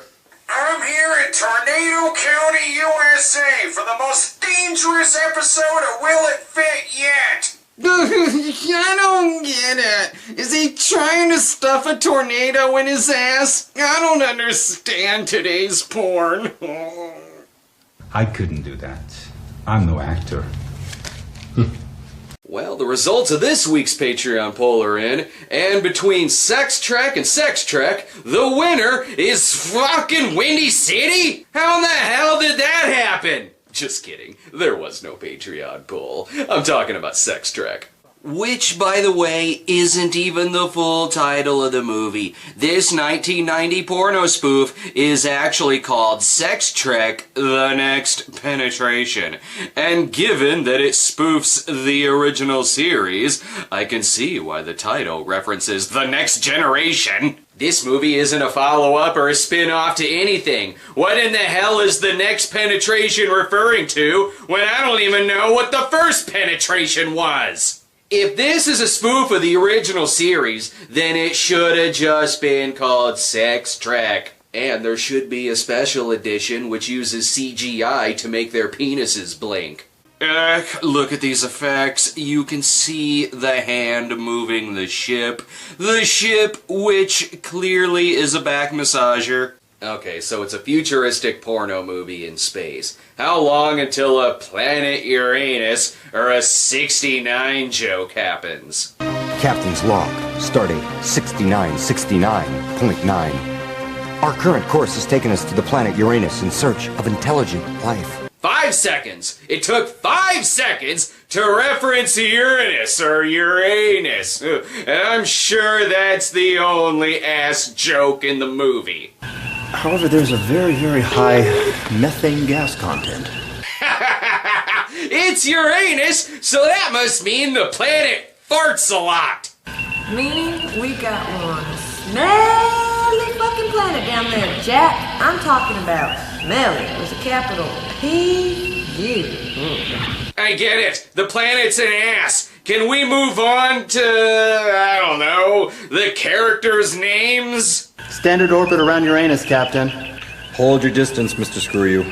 Mr. Screw You? You mean like Mr. Sulu? I should have known, seeing how this actor is clearly Japanese. So what's Mr. Spock's name? Is it Mr. Cock? It's gotta be Mr. Cock. Why the hell wouldn't it be Mr. Cock? The causes. Gaseous clouds, Mr. Sperm. Beans, Captain. Because it's Mr. Sperm. Since the word sperm obviously rhymes with Spock, you just take the first 2 letters of each word. That's how rhymes work. Never mind my porno spoof, the Enema Knob. It's now gonna be called the Citrus Snort. The captain is Jim Quirk, Uhura is Uhura, and McCoy is McJoy. Boy, I sure hope in this episode we get an appearance from Charlie XXX. Oh, god damn it, that's an actual movie. Not that it matters, we're just gonna get more ass jokes. We're going to penetrate Uranus. Say what? The planet, Lieutenant. They've been talking about the planet for several minutes. Why do you suddenly think they're now referring to your asshole? Unless it's because this movie is from Scotty Fox, the director of a movie that's literally called Anal Planet. At least the movie gets it right that McCoy always looked like a NASCAR dad. Damn it, Hillman, I'm a doctor, not a calendar. You are neither of those things, and to be perfectly honest, you're probably more qualified to open a calendar than someone's chest. What kind of Star Trek universe is this where McCoy has the first sex scene and not Kirk? The crew is heading down to Uranus, which I guess has modeled its entire civilization off of Margaritaville. Oh, and about that Captain Kirk impression. Don't make me remind you of the mission of our vessel. Oh, please don't. In the name of progress, to build factories, ruin other planets besides our own. Nice job playing David Hasselhoff. Still better than the Uhura impression. In other words, you took a motherfucking guess. Last time you did this shit, my ass came out wider than Michael Jackson. Wow, I expect more racial sensitivity from the director of Hill Street Blacks 2. Quirk, by the way, is played by actor Randy Spears, who porn fans might know from porn, and who other fans might know as Mind Quad. At least it actually gets to the true intent of the 5-year mission. That we come to exploit the people. Rape. Pillage. To exfoliate all the woods. I've been saying for years that Star Trek should have been called Rape Trek. Wait, no I haven't! The hell is this? Rape Squad in space? Who the hell wants that? A dark crevice. I didn't expect that out of Uranus. You have reached the planet of Uranus. No one is in now to take your call. Please leave a message at the tone. An answering machine would not be able to properly function on the planet Uranus. A little research would be nice. Captain Quirk gives them a reason for their visit. This is Captain Quirk of the Starship Plunderer. We come in peace. Looking for a piece of action. Ooh, a piece of the action. We're on our way to Eden's Clit, looking for a vagina on the edge of forever. Oh, sorry, we're thinking with Spock's dick and not Spock's brain. Quirk teleports to another part of the set since it'd be awkward for the whole Enterprise crew to watch him have sex. Hubba hubba. Ding dong. Oh, you were standing to my left this entire time. Guess he can't fuck a disembodied voice. I wonder what's to his right. This is the book of all things to come. It's the shooting schedule for this episode. Final draft. I can believe a visit to the surface of Uranus more than I can believe this script had more than one draft. This was a real landmark, though. It was the first time someone kissed a porn star on national television. After the sex, Quirk beams back. He smells of Jack Daniels in regret. Probably because of the movie's stupid jokes. Did you figure out where we are, Captain? Must be Uranus. You've been on this planet for 40 minutes. How have you not gotten all the ass jokes out of your system? Now they want to send Seaman Bob to go investigate. Are you disobeying a direct order, Seaman? No, sir. It just seems that every time you take a nondescript crew member down on a landing party, he doesn't return. Luckily your shirt is orange. You'll be fine. Oh, never mind. He instantly dies from bad script.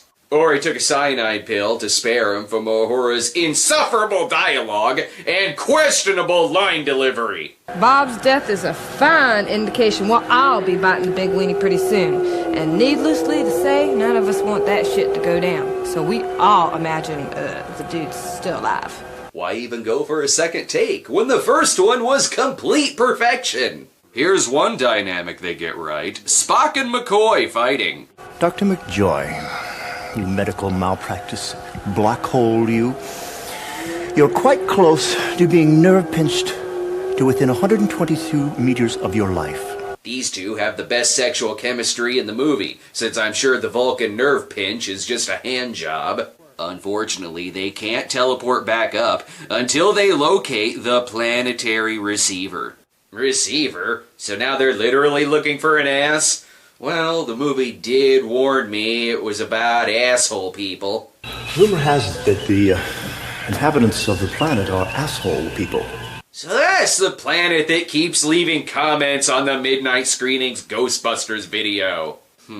Is one of these the receiver? Then please me you shall.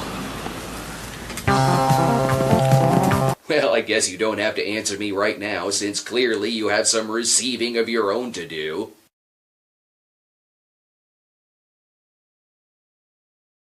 A planet made entirely of bedrooms? Slow the hell down, porno spoof. Let me at least get to know the characters better. She may look inviting, but she's an asshole person. How can you be so sure, Captain?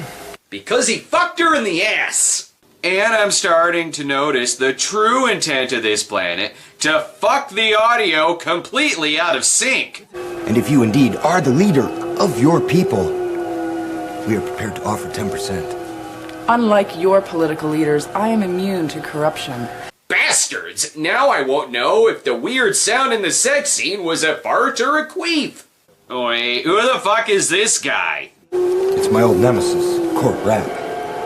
Fucking predicted that it wasn't furry John Harrison. It was Khan the entire time. The bedroom starts to look rather familiar to the characters, almost like it's an illusion. At least the accommodations are tolerable. You know, this room reminds me of the place that I first did it. The room reminds you of being under the bleachers in the school gymnasium? What a man trap. Speaking of man trap, the crew becomes distracted by sex scene. Something must be going on. The women are acting very odd.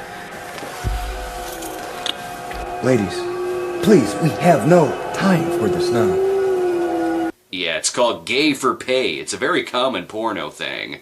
But they soon figure out that to gain the receiver is to participate in a Comic-Con orgy. Captain Quirk is being held down by his massive blue balls, and if you think that getting them off this planet requires 1 second of flipping a switch and 20 minutes of a sex scene, you'd be correct. Guess that just leaves me and a planet full of beautiful babes. Yeah, but you know the old saying, show me a beautiful planet, and I'll show you a man who's tired of having sex with Uranus. Or are they beautiful babes? I think it's time we end this illusion and show him what he's really getting himself into.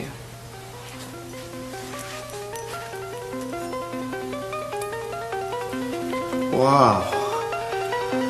Oh, wow, you look as bad as a ding-on woman. Worst Twilight Zone twist ever. And for a porno, this movie sure is shallow. And why the hell could they not afford makeup to make them look ugly? Okay, guys, you've only got a few minutes left. Got any other ass or shit jokes? The sperm, I understand it. Correct. Flew out of Uranus at hyperspeed. Well, I do tend to get the runs when I visited a new planet, of course. This completely goes against the show's continuity. Spock was properly housebroken well before the pilot. Ooh, what's that? What's that? You got another shit joke? I gotta admit, the place stunk. But the women were beautiful. Ooh, someone just ate for the first time at a show-me's. Thanks for completing your 5-year mission of making me groan. Yes, I wouldn't mind visiting myself in, say, another 7.5 years.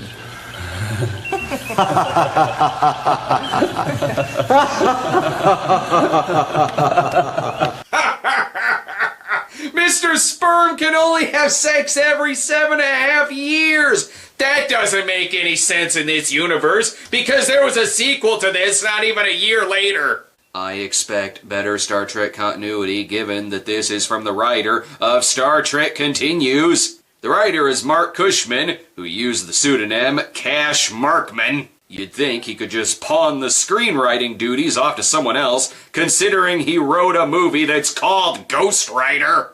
But if he left his pseudonym on Malcolm XXX, why not keep it on Sex Trek? I guess if I want to see further adventures of the crew, I'll have to go see Star Trek Beyond. Or wait, no, not that. I mean the movie sequel, Sex Trek 2, The Search for Sperm. Makes sense, using the second film to spoof the subtitle of the third film. Yes, I know you've been waiting a full year for this new Black Widow movie to come out, but little did you know you've already had a Black Widow movie right here, available all this time at vrcosplayx.com. I bet it's exactly like the MCU movie is gonna be. 3D is out and VR is in. It'll just be 40 minutes of being in the point of view of someone having sex with Black Widow. How on earth did they get this by with a PG-13? It has an official logo in front of it though, so you know it's gonna be legit. Whoa, is this porn parody gonna have cosplay in it? Great, another snuff film again. I hate when this happens. Considering the cut here, I wonder how long some of this banter went on before this happens. I feel like I'm some sleazy businessman in Vegas paying for this to happen. How on earth is Black Widow gonna get out of this one? What? I said... Damn, step one was tie her up. I always forget that part. And why does she keep calling me Bruce? Bruce, relax. My name's not Bruce. You saved me and you can't even get my name right? So I guess this is supposed to be Bruce Banner? Hard telling him to relax when there's clearly smoke coming from the floor. He's nervous because the bottom floor is on fire. Also, where did she go?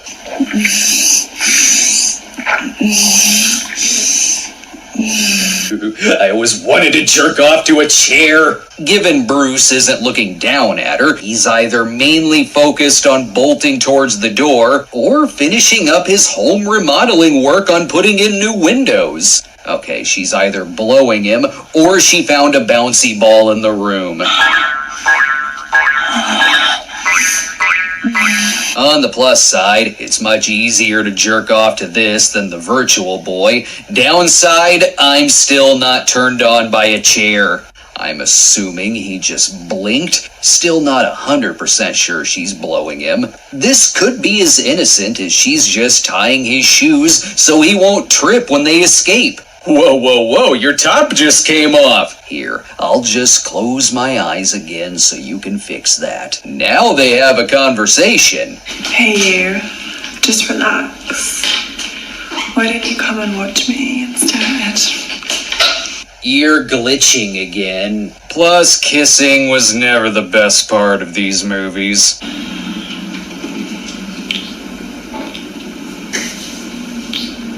Phew. Awkward. I yearn for the tender romantic kissing of the man who wasn't there 3D. Sorry, stepping over the dialogue. You see that pussy? I do. I feel like I've wandered into a random VR bar you'd see in some sci-fi film like AI or Blade Runner. I'm surprised this didn't come with the regular blue-red 3D glasses. What do you think about putting your cock between my tits as well? Would you like that? Yeah? Do you mind moving out of the way? I'm trying to watch the chair. Speaking of chair, this is embarrassing. I think she ripped the back of her pants when she was being held hostage. And hey, do you mind passing me that bucket over there? Lord knows I love me some chew when I'm watching VR porn. Sorry, your turn to talk. You know, I think I might be ready for your cock now. I think she's lying. Her nose appears to be growing like Pinocchio. Or the erotic adventures of Pinocchio. Oh great, I blink again and she's sprained her ankle. Don't worry, I'll massage that back to good health. Wait, is this turning you on? As the movie goes on, the more I am convinced she really is enjoying that bouncy ball. Oh yes. They're gonna be really embarrassed when the construction workers come back to fix the window. I think we should get into your favorite position. Excellent. Untie my shoes and then tie them again. Also, start nailing down some carpet. I want this room to be completely carpeted when I finish my new walls. Or is it nap time yet? I think you should lay down. It's 2 in the afternoon. I'm not tired. I am terrified he's gonna turn into the Hulk any minute and split her like a Kit Kat. Hopefully before she knee gouges out my eyes. It's best you turn around. I paid good money for this VR. It came highly recommended from Itchy. We all know what he was really watching on that machine. Wait, now I just think he's dead or asleep. He went to the Mortal Kombat XXX school of getting a nice long nap in during a porn scene. You finish up. I've been remodeling all day. I could use a nap. Hang on. Is it a bad time to tell her I can't feel my legs? This blowjob is very nice, though. I'll tell her afterwards that I'm suddenly paralyzed from the waist down. Hey, what are you doing? There's a bucket right there. You know I store buckets of my own semen in a closet so I can make my own army of Hulk babies. Oh, I guess it's over, by the way. Merry Christmas. Well, that was hardly worth the long wait for it to finally be released in cinemas. This movie was so real. It's like I was really there watching this porn parody on a laptop while taking notes for a review. The best part is, if they had wanted to do a porn parody of Hardcore Henry, they didn't even have to change the script. Although they might have to if they made a porn parody of the Maniac remake. That bucket would definitely be full of scalps. Thanks for watching this uncensored episode of The Cinema Snob. Don't forget to subscribe to our channel, plus follow us on Twitter at The Cinema Snob. Now, if you'll excuse me, I'm gonna have a hot day of tying my own shoes. Well, that does it for this week's tie-in film. Who knows what'll happen next time? It's a Spider-Man tie-in episode. So let's flip a coin. Heads, porno spoof, tails, foreign knockoff film. Well, I guess we're watching Spider-Man XXX, but I'm not giving it that title. Once again, they're nice enough to tell us that a movie called Spider-Man XXX is a porn parody. Thank you. I thought the XXX was there to tell me that it's a crossover with Xander Cage. From now on, the name of this movie is Spanker Man. I don't even know if it has any spanking in it, but you know what? At least that's a proper title. Look at it like this. If someone were to ask me if I'd like to watch a movie called Forrest Gump, a XXX parody, my answer would be... But if you asked me if I wanted to watch a movie called Foreskin Gump, my answer would still be no, but at least I wouldn't forget that title, especially considering how I've already seen that movie. Spanker Man pits our friendly neighborhood Spanker against the evil Electro and Kingpin, with a little help from Black Widow. Jesus, how did Sony and Marvel ever come to an agreement on that? The movie is directed by Axel Braun, who brought us The Smuffs, previously known as This Ain't a Fucking Title. It's also co-written by Bryn Pryor, who moonlights as 50-year-old Brad Jones. Rest assured, if this movie deviates from the source material, I am going to go about my day.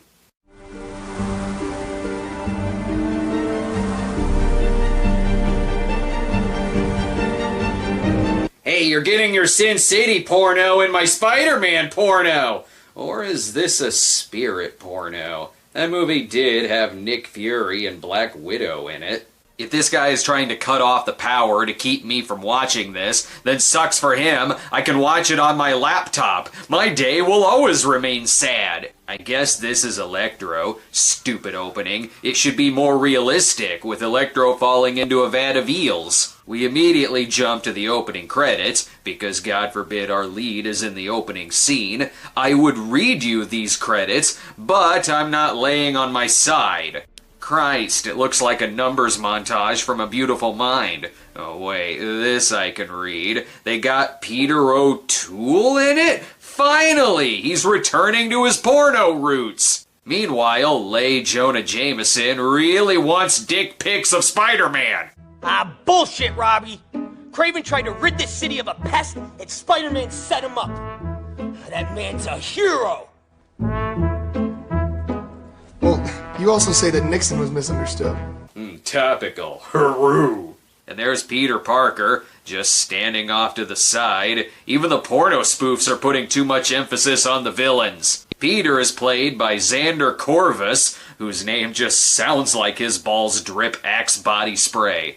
Alright, so catch me up on the plot here. But, I got a funeral to get to. Norman Osborn, you're friends with his son. I guess pictures would be déclassé. If I want to see characters and backstory introduced this clumsily, I'd stick with Gladiformers, thank you very much. Although there is one thing this movie has that Gladiformers doesn't. Sexual harassment? Too subtle?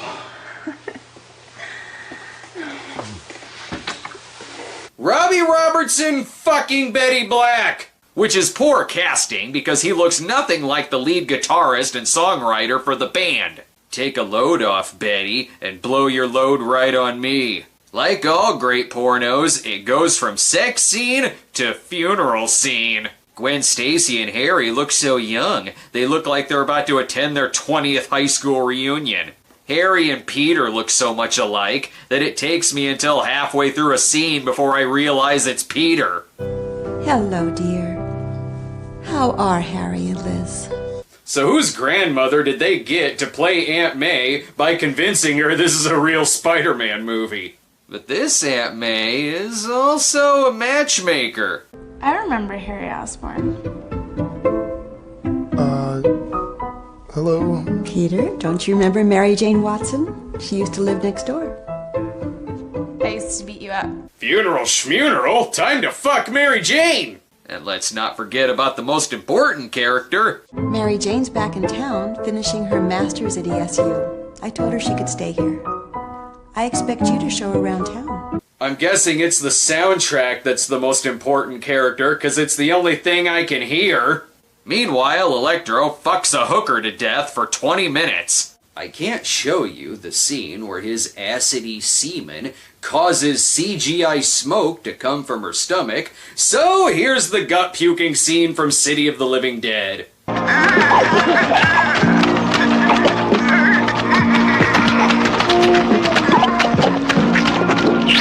It's okay, I won't judge you if you need to jerk off, creep. And in case you didn't know this was Electro... You can call me Electro. My name is Wilson Fisk. Robbie Robertson has a way bigger lightning bolt than you.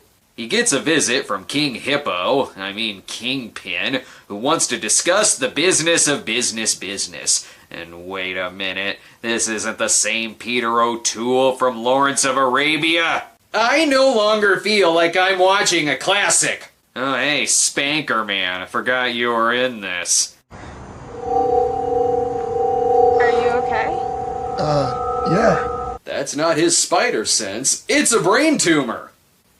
Funerals, rape scenes, this movie's as hot as it gets. At least it's not 3 Dev Adam where it was Spider-Man doing the raping. Here, he fights people like in the movies.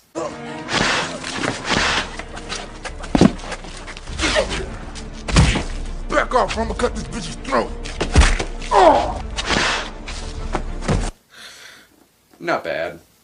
At least now we know it's the Tobey Maguire Spider-Man, so the whole movie won't just be a giant setup for a Sinister Six movie that never happens. Oh, and yeah, they start 69ing. So that's why this movie won Best 69ing at the MTV Movie Awards. It had to compete against Drumline. I don't even remember that scene!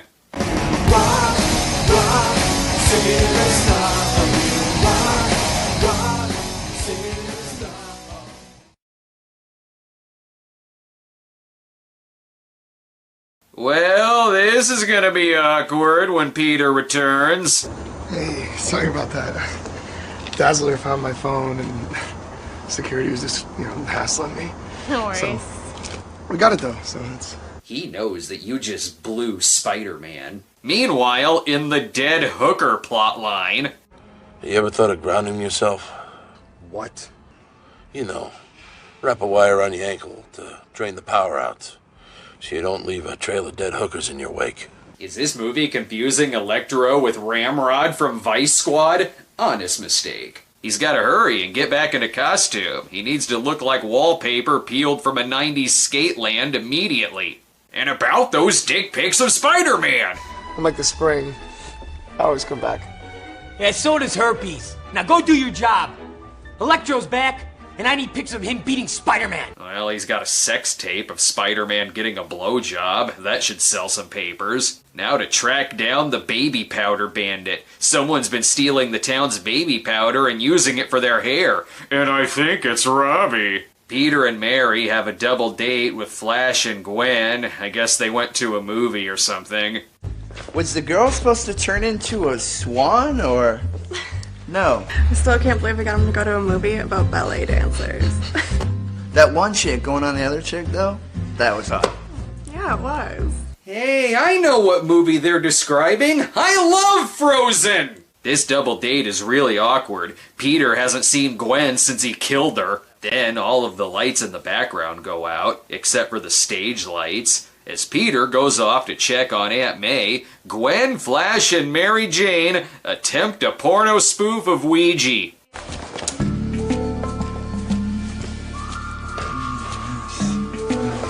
I'm just gonna sit over here. Or they just fuck. This Mary Jane has been passed to everyone but Peter. Wait a minute. Peter Parker is Spider-Man! Damn, we spent so long with the threesome that we didn't get to see Electro play the Spider-Man theme in a substation. But we do get to see some spider action. Go, moron. I'll deal with Spider-Fuck.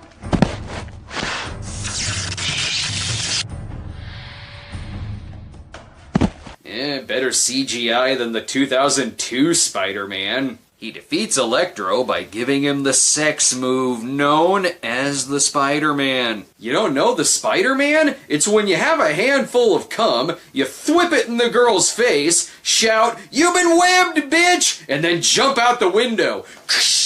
Alright, Black Widow is in this for some reason. Spider-Man.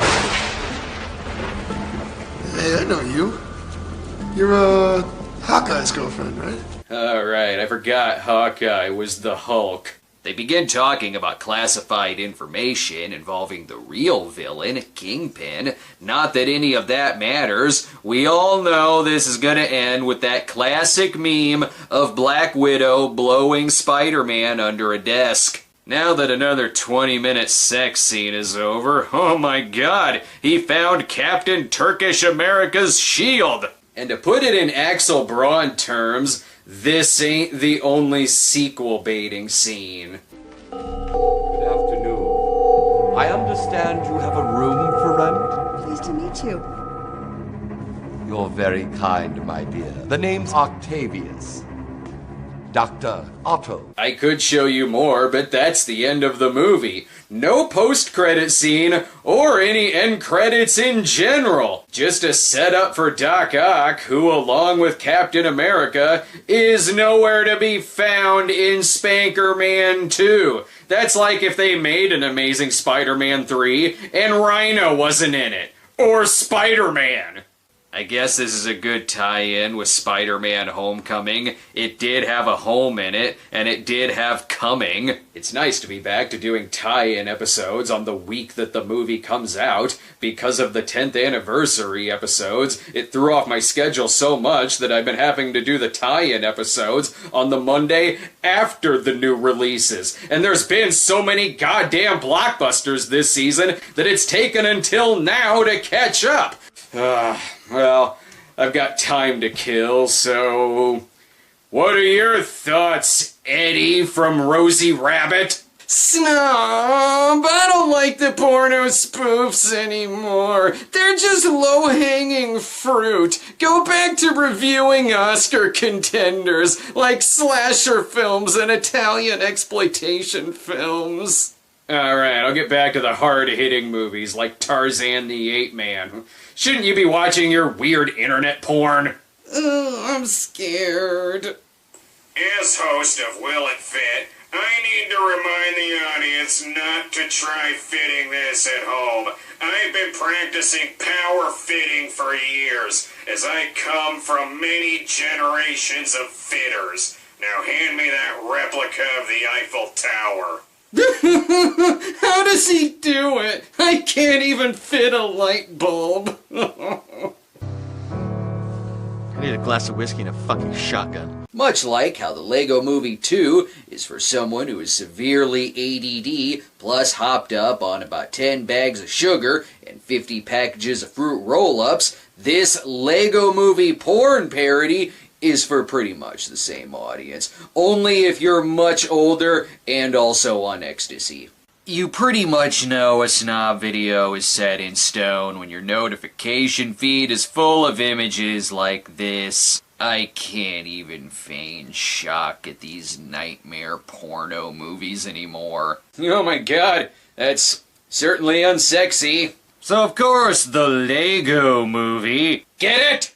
Fits everything on my checklist of the porno parodies that I watch these days. Wood Rocket logo, check. The Maestro Leroy Myers, check. 12-minute runtime, check. The need for my dick to hang itself, oh, that happened years ago, check.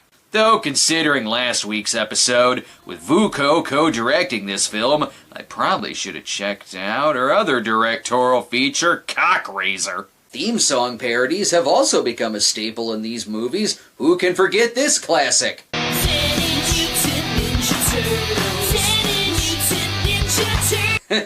I've seen way too many of these movies. Anyway, here's the Everything is Awesome parody. Cover everything in hot cum. Jerk my bucket, soon you'll be covered in cream. I think you need to tone it down on your radio jingle. It's really suggestive, plus it doesn't say anything about our drywalling business. Also, I was promised the Lego movie, not just any old Lego movie. I don't want a knockoff Lego movie. Who wants to see the Mega Bloks screw? The film features Gabriella Peltrova as Wild Piehole. Really? Wild Doggy Style didn't work? You may remember her from some episodes of That P-Girl. It's kinda like That Girl, only with a distinct ammonia smell. Donnie Rock plays the character Ramit. Ramit? Yeah, that name makes sense. Although I don't know why Donnie Rock is here. I want a Lego porn and not a My Pet Rock porn. And let's give props to the special effects team of T-13 and Martial Art, the Kung Fu movie equivalent of a porno name. 6900. You've heard of military time. Here's immature 12-year-old time. Thankfully, I now have a porno movie whose optimism I can jerk off to. Everything is fucking awesome. Really? If everything is so awesome, then why am I watching this movie? And now you're acting like an ass. Screw you, doorway. Screw you, walls. Screw you, ceiling. Screw you. Save some lines for your create and screw porno. That's just the way we say good morning in a porno. No, it isn't. You say good morning with scrambled eggs and a hand job. I don't know why, I just really want to see him try to use the restroom in that thing. More so than these two screwing. Hey Ramit, what are you doing? We're gonna be referencing Mad Max. What else would we be doing? Sorta like Mad Max, except nobody's as pale as Tom Hardy. Whoa. So is Tom Hardy notoriously pale? This is an educational toy porno. It comes with an instruction manual for its own jokes. Well, we're gonna make jokes about how the Lego movie was a 2-hour commercial for Lego and their licenses. Awesome brick and playset. And then we'll use the word brick to replace all the other words. And here's a cutaway shot to me after I've shown a scene from the movie. Now I have a sarcastic comment about it. If this movie explains any more of the jokes to me, it's gonna turn into a sex ed film when they start banging. Oh, and he's got a Lego for a dick. No shit. I wonder what it does if I stroke it.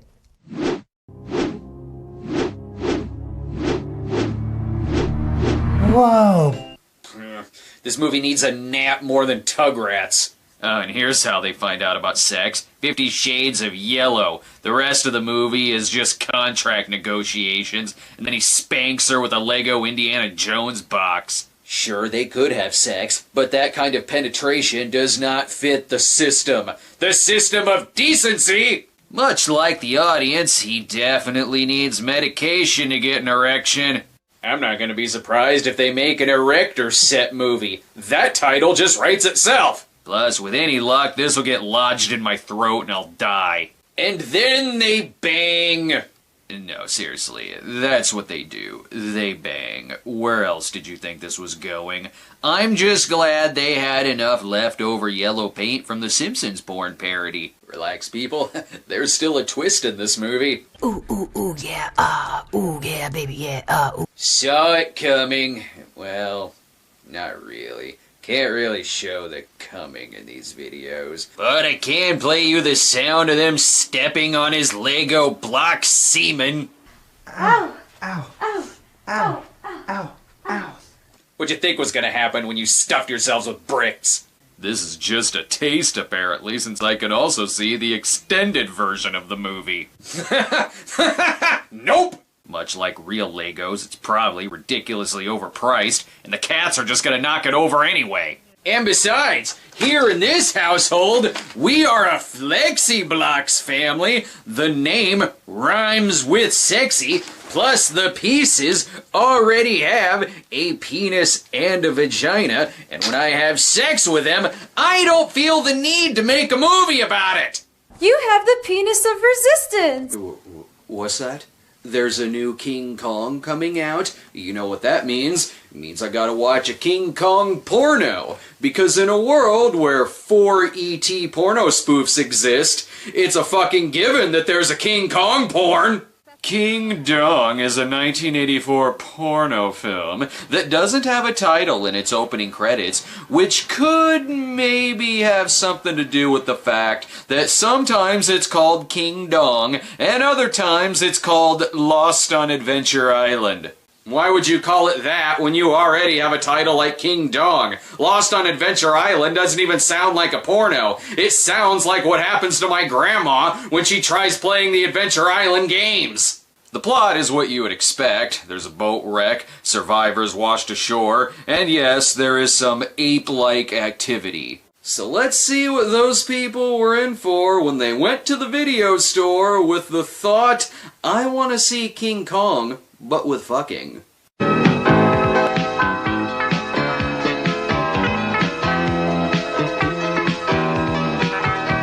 Oh, never mind. This isn't the movie. We're just following the lead actress on her way to the set. Chaz St. Peters. Lovely mixture of a porno name and an 80s bully from a ski film. The movie looks to be shot in luscious America's Funniest Home Videos vision. This isn't a remake of King Kong, it's a remake of Deep Throat's opening credits. And while there have been many King Kong spoofs in the past, Yancey here is the 100th person to do so.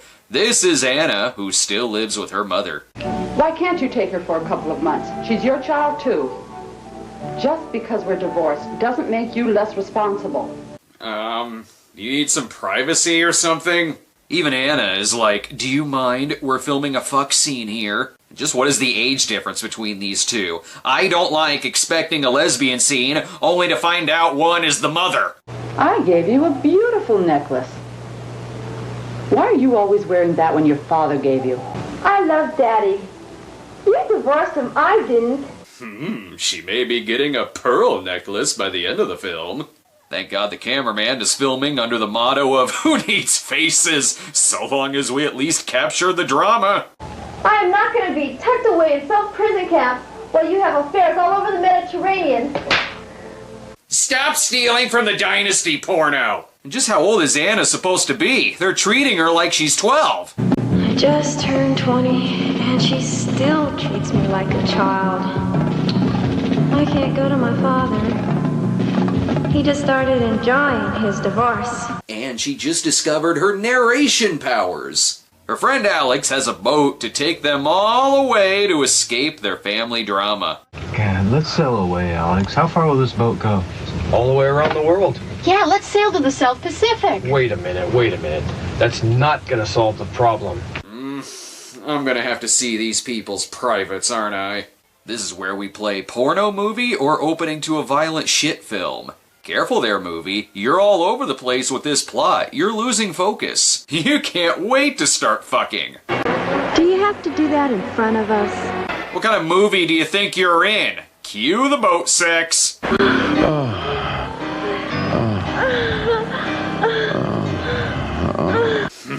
Something's going on in the poop deck, and it ain't just the boat that's having sex. I love the way you come on me like that.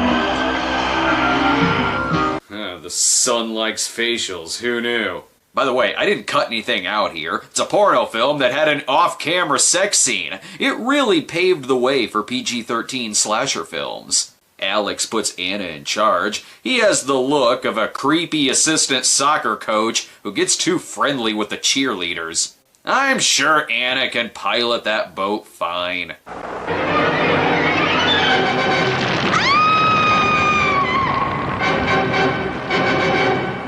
Oh no, someone broke the bathtub toys! Alex and Anna appear to be the only survivors. Sorry, Daryl Dashcrofts. I can't imagine what kind of stupid costume-wearing effect we're gonna see here.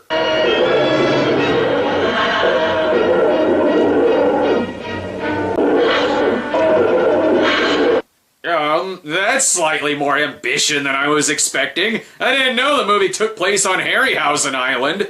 Ever say to yourself, what would a Charles Band porno look like? Well, here you go. There's more effort than 90% of modern-day mockbusters and porno spoofs combined. They seem perfectly okay with discovering dinosaurs. The last thing I remember is that explosion. Really? You don't remember the big fucking dinosaur you just saw? They lucked out and landed on Dinosaur Island. They could have landed on Frankenstein Island. That one's way worse. At least on Dinosaur Island they can get laid, so long as they remember page 34. Page 34.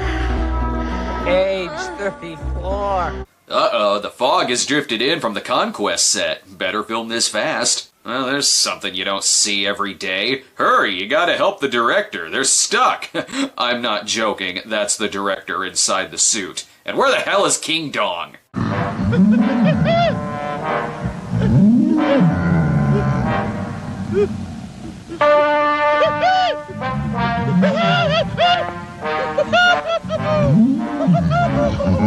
that thing fucks anyone, it's gonna destroy them. Again, no reaction to discovering a real King Kong. They have more reactions to these skulls.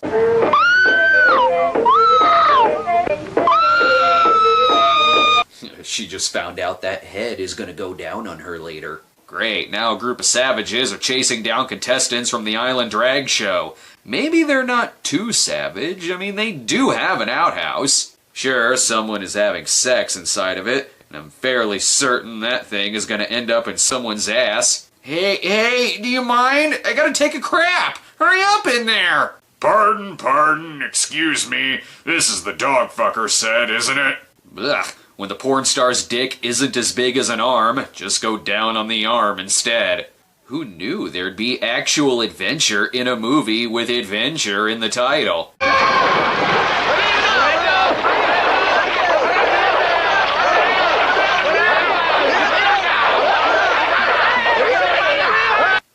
What's with the action sequences? Why not take the easy route and just film 6 minutes of spoof in an afternoon and attach 30 minutes of fucking? You know, the 10-inch Mutant Ninja Turtles route.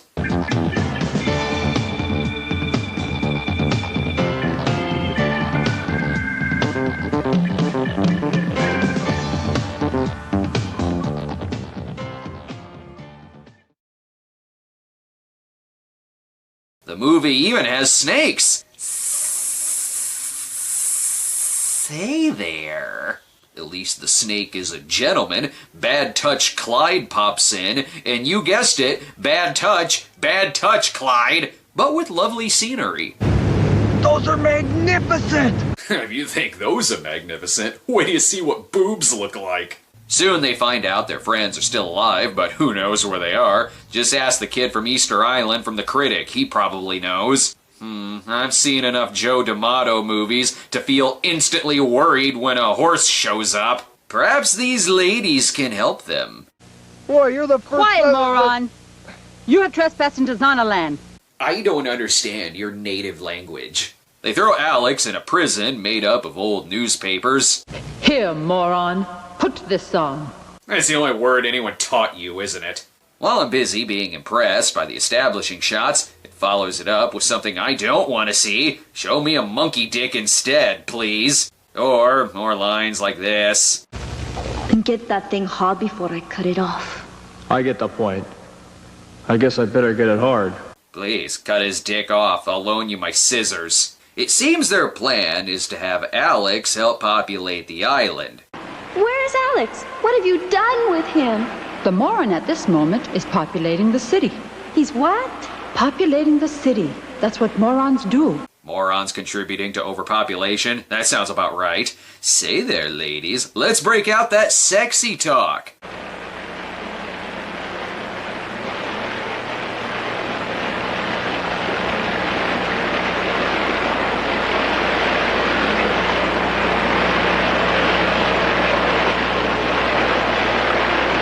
Ladies, do something! The movie's not gonna fuck itself! Props to Alex for performing under pressure, even if this is just a slow day at Jabba's palace. I wonder why there's always cheesy music that plays in porno sex scenes. Well, probably because without it, it sounds really unflattering, like this scene.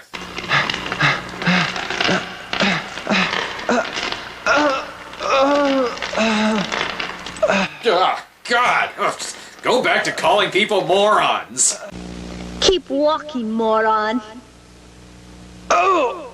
Yes, fine. Can you at least mix it up by calling him a maroon once in a while? These dinosaurs have seen some shit. Ugly people having sex for millions of years. If I don't see some Willis O'Brien dick somewhere in this movie, I'm gonna be very disappointed. Alex is rescued by a character from Sodom and Gomorrah the last 7 days, and I sense some shenanigans are about to happen.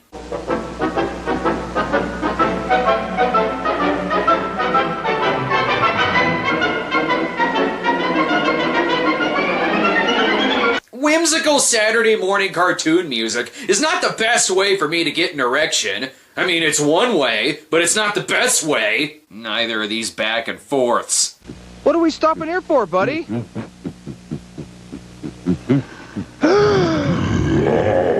Wait a minute, buddy. I don't want to meet your friend. Come on, listen to the director. He's the ape in charge. Unfortunately, King Dong shows up and traps Alex in his garbage bag hands. It's like a reverse sex King Kong. I mean, King Dong. I'm sorry, that is the name, right? I got a super name for you. I'll call you Super Simeon. That's not the title of the movie, though if it were, it'd still be a better title than Lost on Adventure Island. I find this movie's blatant use of whiteface offensive. Listen to how truly offended I am. Boy, this is getting serious.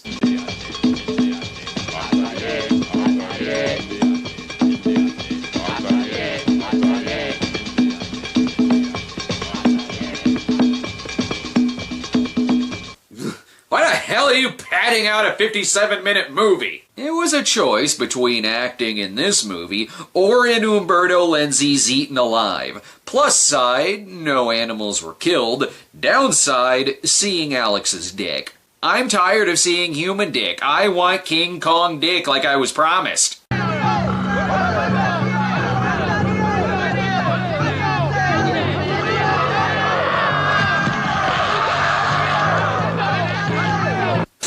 More like King Cockblock. Look, when you build your village in King Dong Alley, you have to expect some destruction every now and then. Well, now Alex can show up as the hero.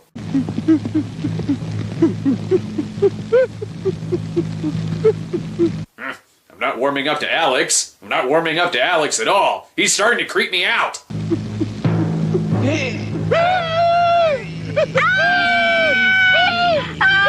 Oh, it's okay though. I guess he's dead now. And where are your other friends? I thought they were still alive. Doesn't matter. Anna's in the hospital where they had to bandage half her face due to face paint burns. I'm assuming that's what happened. Alex. He's one of the three that are missing in that collision at sea. Prepare 10 cc's of Phenabab. I'll be right back. Thanks, Dr. God. Good, now she can go back to her abusive mother. No place like home. There's no place like home. Okay, slow the fuck down, Wizard of Oz. That doesn't work as well when Auntie M has a history of beating Dorothy. But don't worry, there is a meanwhile.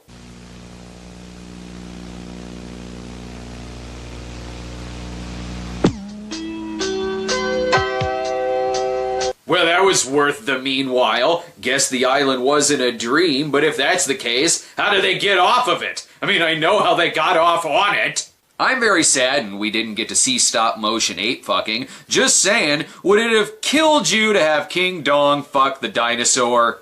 King Dong is the only film from Yancey Hendrieth and Dee Hendrieth, who co-wrote the movie and played Anna's mother, though Anna actress Crystal Holland was in 2 other movies in 1984, including something called A Little Bit of Hanky Panky. I guess the hanky panky in question involves at least 2 lesbian rapists. The full version of the movie is 57 minutes, with an edited version running 33 minutes. Some bootlegs of the movie actually do call the movie Super Simian, not to mention a 2005 movie called King Dong Returns. What? No, it should be called King Dong Lives, goddammit! Get your porno spoof titles right! At the least, it should be called Dong Skullfuck Island.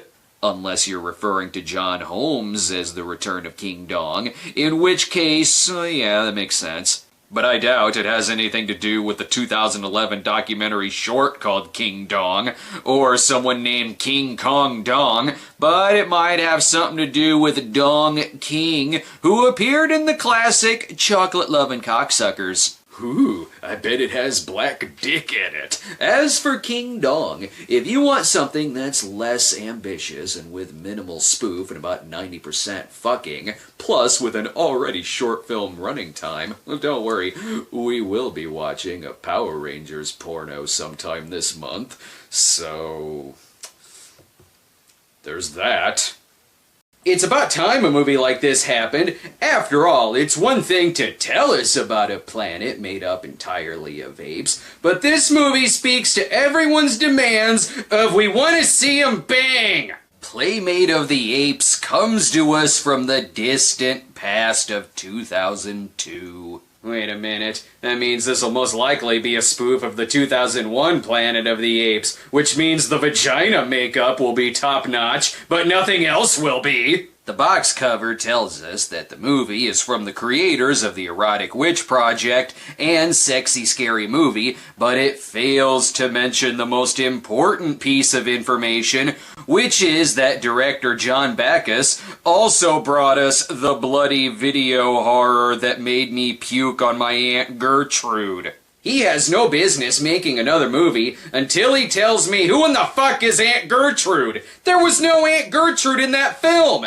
Is she the one who took the missing money? The movie begins with that Mark Twain quote that was clearly about porn stars and apes. I believe that our Heavenly Father invented the monkey because he was disappointed in man. Mark Twain demanded that that monkey quote be put into a movie about apes. That way he could be the first person in history to get actual lead. The film stars Misty Monday, Garfield's least favorite adult film actress. Would you mind not orgasming on the other actors' names? It's not in their contract. While the link may be missing, I guess we know his first name is John, so that'll help. And about the music.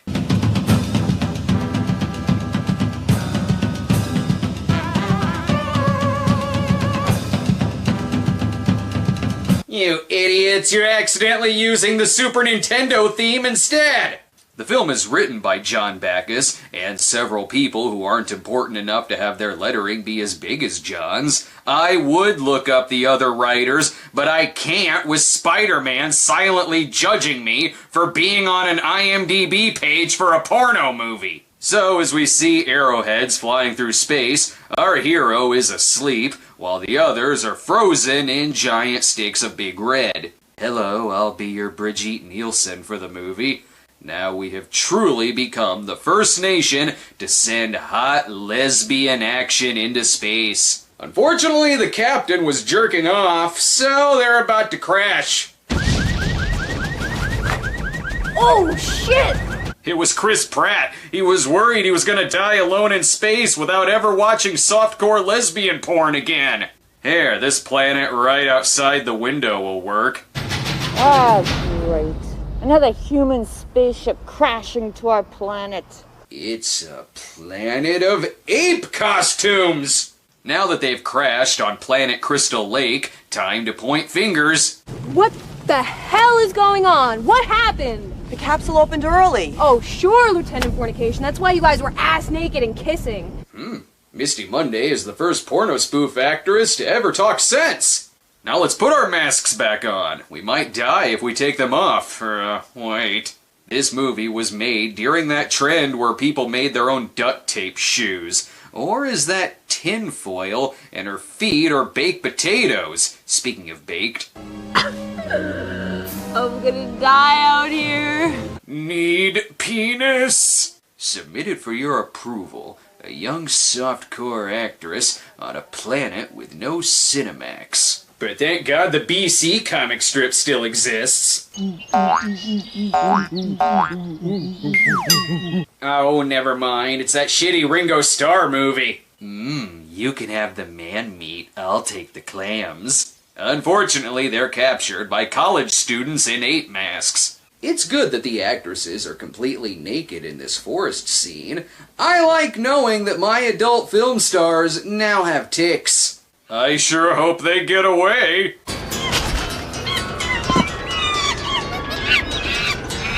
Hey, this isn't 2001: A Space Odyssey. Nice, they gave her a bikini before they tied her to a pole. They're now trapped in the forbidden, easy-to-escape cage. They just have to wait around until they're rescued by James Franciscus's daughter. But, you know, when in Rome, only substitute the word Rome for porn. Meanwhile, there's gossip. Find out which celebrity ape is secretly a furry. These two are named Dr. Queera and Dr. Cornholius, so which one of these screenwriting credits is a pseudonym for Beavis? In case you didn't know Dr. Queera was the gay one, he's hot pink, like he's the distant cousin of Grape Ape. Don't worry, there's more apes to come along. Thanks for the update there, Ginger. You mind stepping off? Me bumhole just got a bit tight. Ugh, Guy Ritchie's worst movie. But Helena Bonham Carter is still hot even under all that ape makeup. I guess that's one thing Tim Burton's Planet of the Apes did better than the other movies. It successfully made audiences want to fuck an ape. But the movie does have dancing.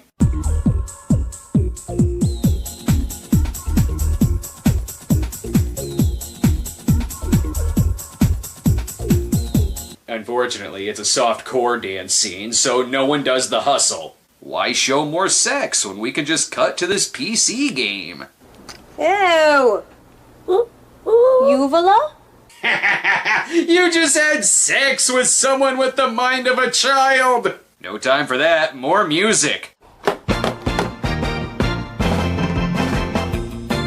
Okay, settle the fuck down, Wild World of Batwoman. The screenwriters watched all the Planet of the Apes movies, but accidentally rented Village of the Giants as well. Girls, can we finish this scene before Dad comes home and catches us in his bar basement? Yes, you can still quote Planet of the Apes. I want to get out of this madhouse! This is a madhouse! Hey, this isn't the Groove Tube. Here's where we play Planet of the Apes or Bad Celebrity Plastic Surgery. I always thought Ilsa She-Wolf of the SS would be a lot better if she were secretly an ape. DJ, hit it! But I didn't think it'd be better if it kept turning into In Like Flint every 5 minutes. Ape Billy Boy and his gang from Clockwork Orange, however, think they're much better entertainers. Show 'em, Vince!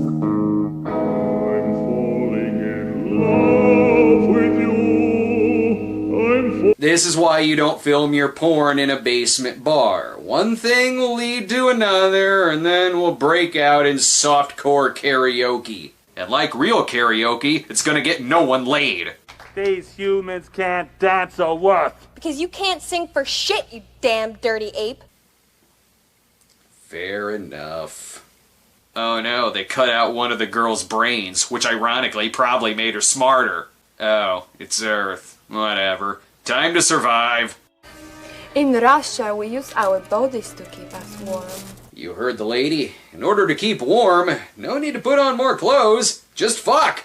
And have sex with the brain-dead girl, too. She's just gonna run off to hump a table leg anyway. Damn it, Magilla Gorilla. Did you get in the laundry machine with our red panties again? And stop chaining up the women.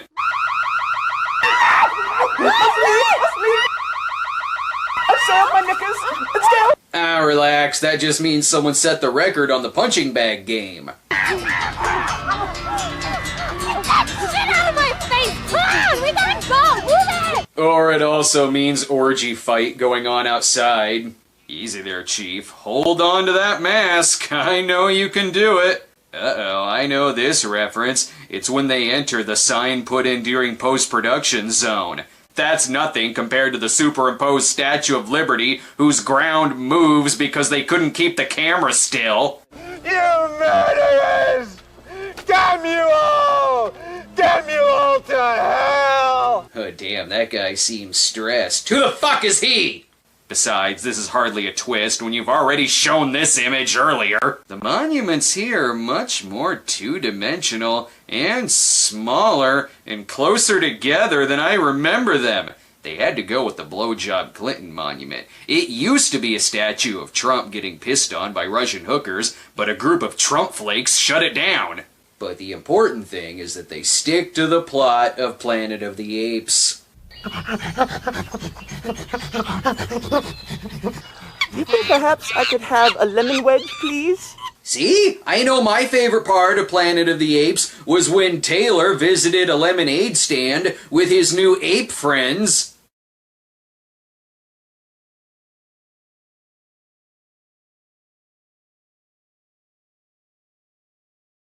Hello? What's this? This'll be an excellent submission on Will It Fit. Maybe the host will mention my name. But soon they find the dreaded catfight tribe. Yeah, well, you think you're pretty fucking tough, don't you? Yeah, I do, and you must think you are so strong. Yeah? What, you work out or something? Yeah. Kiss. Oh, girls, must all your fights end with lesbian sex? And remember, gay scene in this movie is okay, so long as the two of them are women. You know, Jericho, when I say I love you, I don't mean like in the Putha or Felcher type of way. You know, like a primate, like a regular fella. Okay, we're all right. Good. Hashtag no bobo homo. We're gonna go out into the Forbidden Zone and get Dr. Quira, a.k.a. friend of Dorothy, and a companion, Dr. Cornelius. Ooh, someone in the movie was friends with Dorothy Stratton? This orgy is okay, but who invited the creeper from next door? He's just gonna stare at us with binoculars while stirring a bowl of cake batter that he never even cooks. Ugh, so is this movie finally getting some semblance of a plot?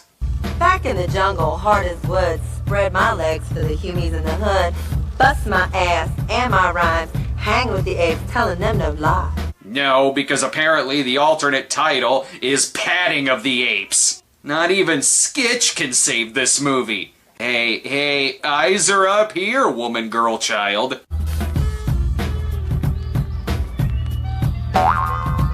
Remember that period in the early 2000s when breast implants were primarily made of springs? Yes, lady hounds get a good scent. This'll lead them to the nearest Andy Sedaris movie. I'm not gonna lie, this is the most confusing LARPing session I've ever seen. Not only was it Earth all along, but the apes are people in rubber masks that they couldn't bother to stick under their shirts. So intense.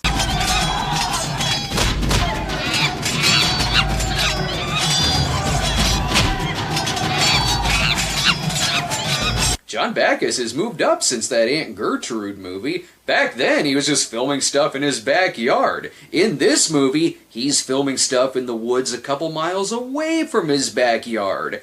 And he's hired apes. There's something I must tell you!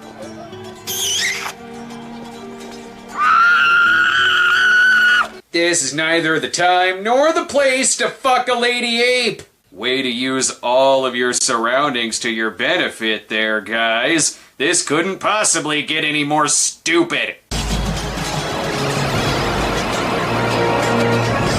Good. The god of Robert Stigwood is here to give him more drugs. And I guess this is the missing link. Is he gonna bring anything important to this scene? This is the Ape Man disco song, so grab your partner and do-si-do. Goose that paw and let him go. This is the Ape Man disco song. Of course not! And that's not disco, you're just singing into a plastic microphone. Just like this isn't a movie, it's a bunch of actors who can't stop dancing because they're all high on ecstasy. And don't leave, there's a hollowed out log you haven't grinded on yet. It's amazing what a little bit of gum and snot can do. Is that how you got rid of the ticks? I hate tearful goodbyes. I may have to skip this part. I don't even think I know you. As heartwarming as a volcano burrito. And I'm gonna miss you most of all, Scarecrow. Okay, that was funny. So where is she going? Is she leaving Earth to go back to Earth? Would she rather float around in space by herself than spend more time with these damn dirty apes? And it's nice she left her brain-dead friends with the apes where they can continue to get molested. Oh, I get it. She's now on the planet of the clip art.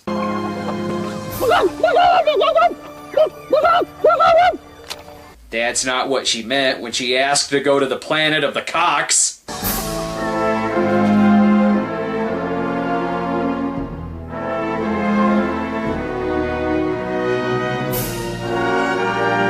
Yes. The answer is yes.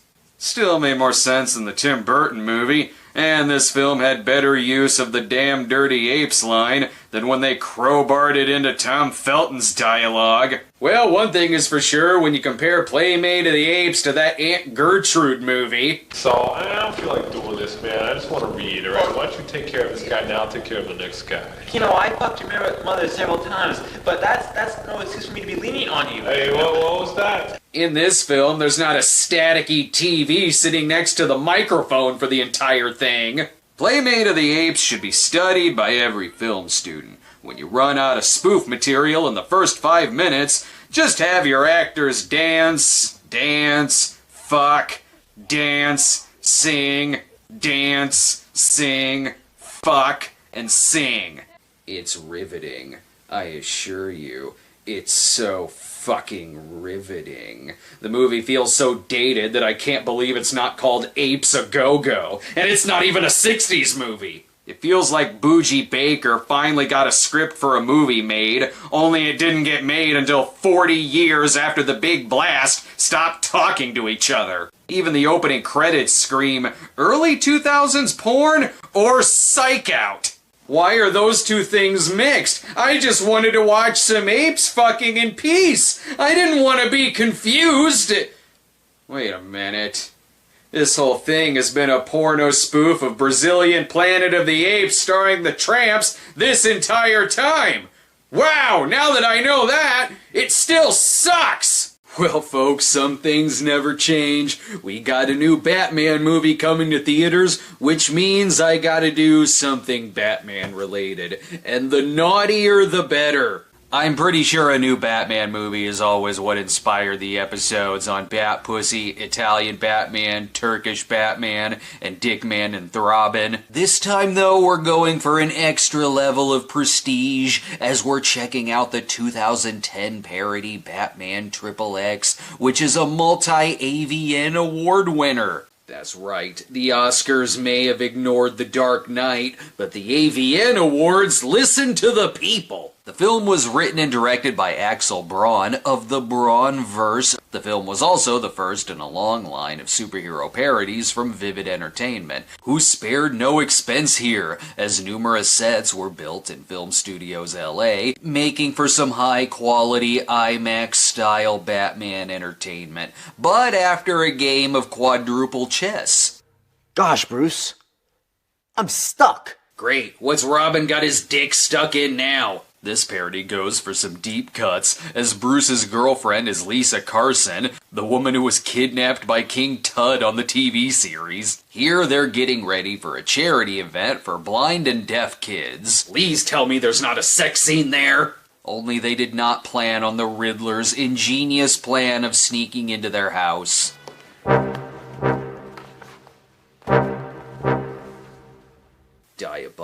he was up all night coming up with those stealthy moves. You know how I know this is gonna be awesome? Evan Stone is playing the Riddler. Sold. Batman doesn't stand a chance. Bruce, did you hear that? Yes. Not that Bruce cares either way. Judging by the time of day, it's probably just Alfred groping Aunt Harriet. Oh, what? Why is Alfred assaulting people? Anyway, Lisa has been kidnapped, and word has gotten to Commissioner Gordon as he sits in front of his favorite painting of books on the shelf. I love this guy, Jack English, who at this age in his life was like, you know, I'm gonna play Commissioner Gordon and Mick from Rocky in 2 porn parodies. Hell, the Chief is played by character actor David Allen Graff, putting this in the same universe as the comedy Stupid Man, which he was in. Gordon calls Batman to let him know Lisa has been kidnapped. I'm sure he knows it happened in his house. Thank you, Alfred, but I'm quite busy with this challenging game. Or maybe not. Does he do anything besides play chess? Guess we should probably do something about this. The Riddler's on the loose. He's kidnapped Bruce Wayne's girlfriend. Surely you must be jesting. You have to be, otherwise that makes me very stupid. This will definitely be a Batman parody that brings the series back to its darker roots.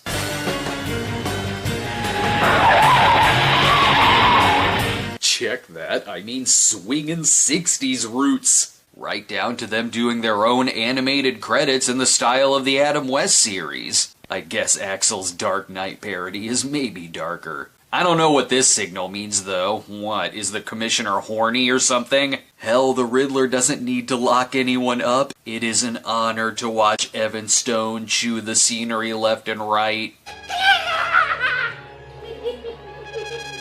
It doesn't matter what the role is, he is gonna throw himself into it. He was even an amazing Mr. Big in the Sex and the City parody. I think she's gonna miss the charity event for the deaf and blind kids. Not only does Evan Stone do a great Riddler, Dale DeBane does a pretty damn good Adam West. That cowardly puzzler. He better not harm a hair on her head.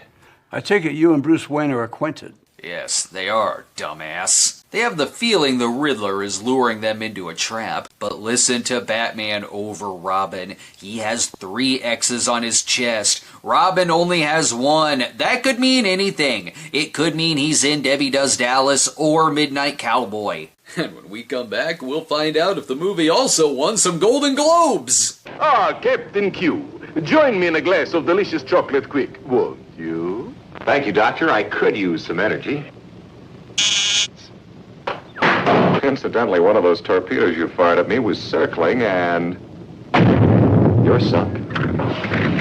Toodaloo, Captain Q! Some people will do anything to get rich quick. Toodaloo.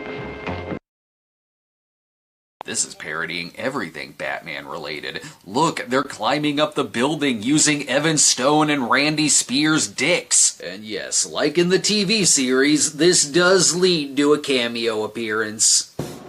Batman and Robin, what are you guys doing? Whoa, only this time I think we found the real supervillain of Gotham. I never saw it coming that Ron Jeremy was both Bane and the Penguin. Holy awkward, Batman. Best equip the bad distraction. Excellent. Some 60s dancing will do the trick. Here, shoot this scene fast so we can use the same set for our Valley of the Dolls and In Like Flint parodies. Play it cool. Oh my god, it's Batman! Way to blow his cover, ass. And I don't think I trust anyone here. How is a squabble like a bargain? Because they're both gonna bang? It's like it's bringing in the spirit of TV Batman and the wild world of Batwoman. Instead of the soup getting spiked, it's his drink. Who could have seen this coming? Why would the woman who introduced herself with a riddle poison me while I'm looking for the Riddler? Who the hell is this anyway? Yeah, Lisa Carson. She's not even that pretty anyway. I don't know what Bruce Wayne sees in her. Ooh, tell me her name is Catwoman. Whoever she is, she then drugs and rapes him. Holy rip and all, Batman! Molly is played by Alexis Texas. A name like that is perfect for a game of porn star or obscure Batman villain. Again, don't mind Robin. He's working on his plan to defeat the Riddler by playing the Batman Forever Game Boy game. As for Commissioner Gordon... Commissioner, Batman is gone! What? Batman is gone? Don't you worry about his 0 fucks to give. He happens to be on the phone with Barbara Gordon. Sure, she might end up doing something heroic, but more importantly, there can be another sex scene. And to show off her amazing secret room powers. Holy transformation! Who the hell said that? Now there's a narrator? 1 minute she's plain Barbara Gordon, librarian. Oh, now I get what's going on. Please continue with the plan. Looks like you boys can use some help. For heaven's sakes, Batgirl, we sure do need all the help we can get right now. Settle down, you horny old bastard. That's your damn daughter. Suit me up, Daddy. Personally, I've got the sneaking suspicion they aren't climbing a real building. The Riddler! Holy freefall, Batgirl! I got you. You know, it would be pretty original and creative if they had a sex scene right here. The casting is honestly quite good. They pay such close attention to details, like the quadruple chest that was on a Batman TV episode. And Randy Spears has a mustache like Cesar Romero that they just painted over. And Spears has the sexiest voice of any actor to play the Joker. King of all super criminals. It's a voice so sexy, he can be both Captain Quirk in Sex Trek and John Q. Mind on American Dad, even when he seems to roll his eyes at his own jokes. There is more than one way to skin a cat. Woman. Ugh, the joke was on me with that one. I gotta give it to Robin too. He also has one of the best lines in the movie. Holy pop shot! I vastly prefer that over Batgirl's next line. The Riddler better bring Batman soon, or... Or what? You gonna show me why they call you Boy Wonder? Don't call him boy when you're about to have sex! I guess they do have some time to kill before Batman shows up. There's so much detail put into these sets to make them look like the TV series, but I do love that this one just looks like the spare room they threw pieces of the set in when they weren't using them. Oh no, these two human rugs have caught them. Best bring them to the Joker. I think this is just Randy Spears' trailer where he can laugh in peace. I am crossing my fingers that Evan Stone and Randy Spears can have an evil laugh-off. Luckily, the movie does just that. I would be so down for this cast in an official Batman movie. He even brought along some of the same props that I'm sure he used in the Sex Trek movies. Don't mind me, I apologize for talking over them overacting each other. Wait.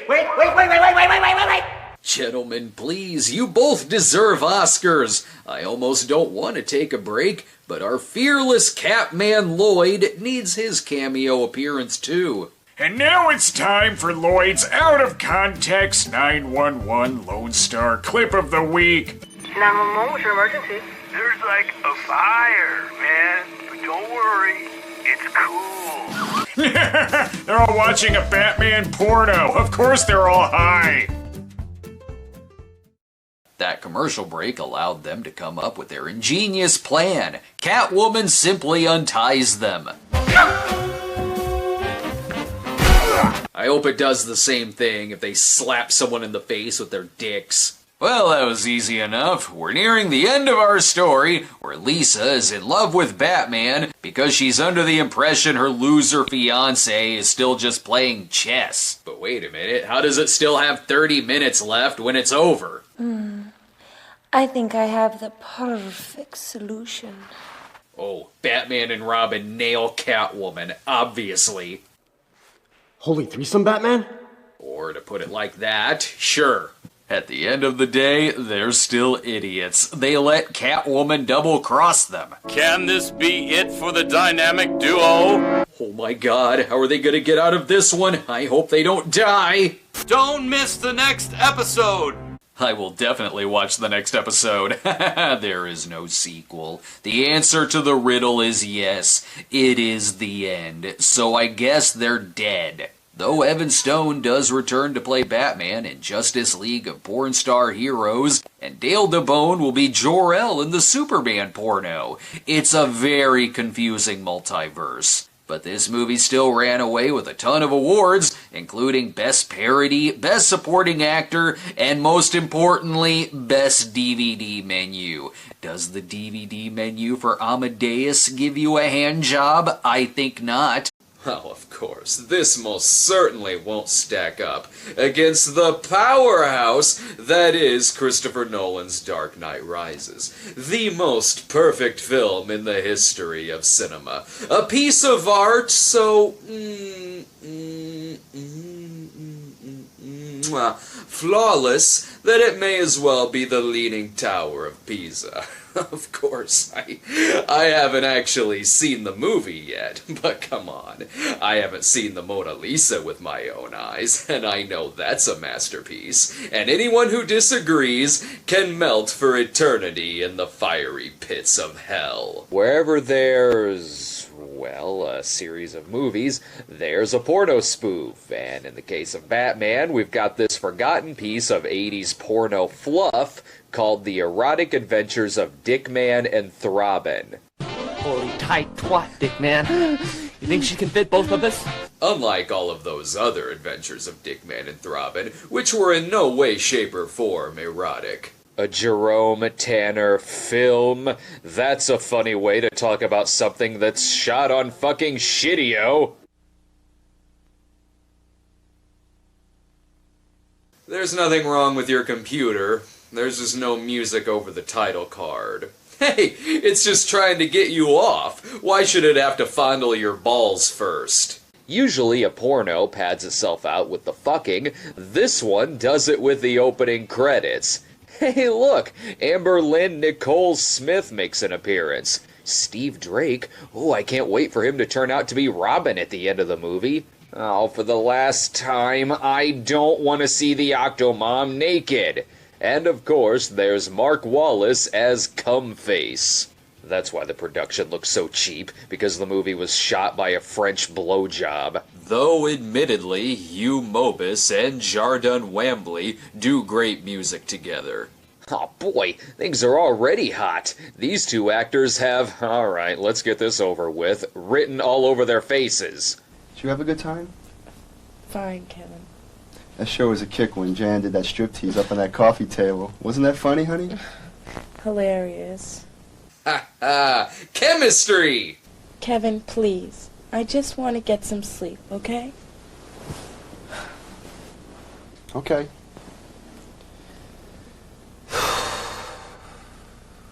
Okay. I'm watching this porno because I have blue balls. I don't want the movie to have the same condition. Thank God Peter North is here to show us how real porn stars do it. I was watching you walk around all night. I was ready to throw everybody out so I can fuck you right then. Then why didn't you? I just have this thing about fucking in front of a group of people. It just makes me really uncomfortable. I've been thinking about this for a while now. Touch me. Yeah, North sure does love going south. These two are co-workers, and why does it always look like Peter North's entire body is about to sprout a hard-on? Shit. Calm down, man. It's not that bad. Fuck. Look at my desk, man. It's a fucking mess. Don't worry about it, Kevin. You didn't spill on anything important, okay? As you can see, our hero here is having some marital problems at home, and, what's that, a magazine? For Christ's sake! First he's shut down by his wife, lady friend, whatever, and now he's resorting to adult magazines! This isn't a porno. This is me at 15.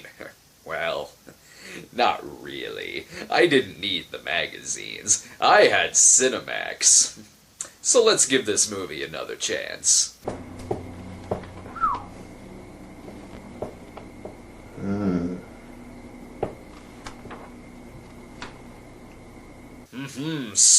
slow down, erection. I don't mean to keep hitting you with the sexiness all at once. Oh good, he's calling a phone sex line now. Seems to be legit, too. It's not like she stumbles over the company name.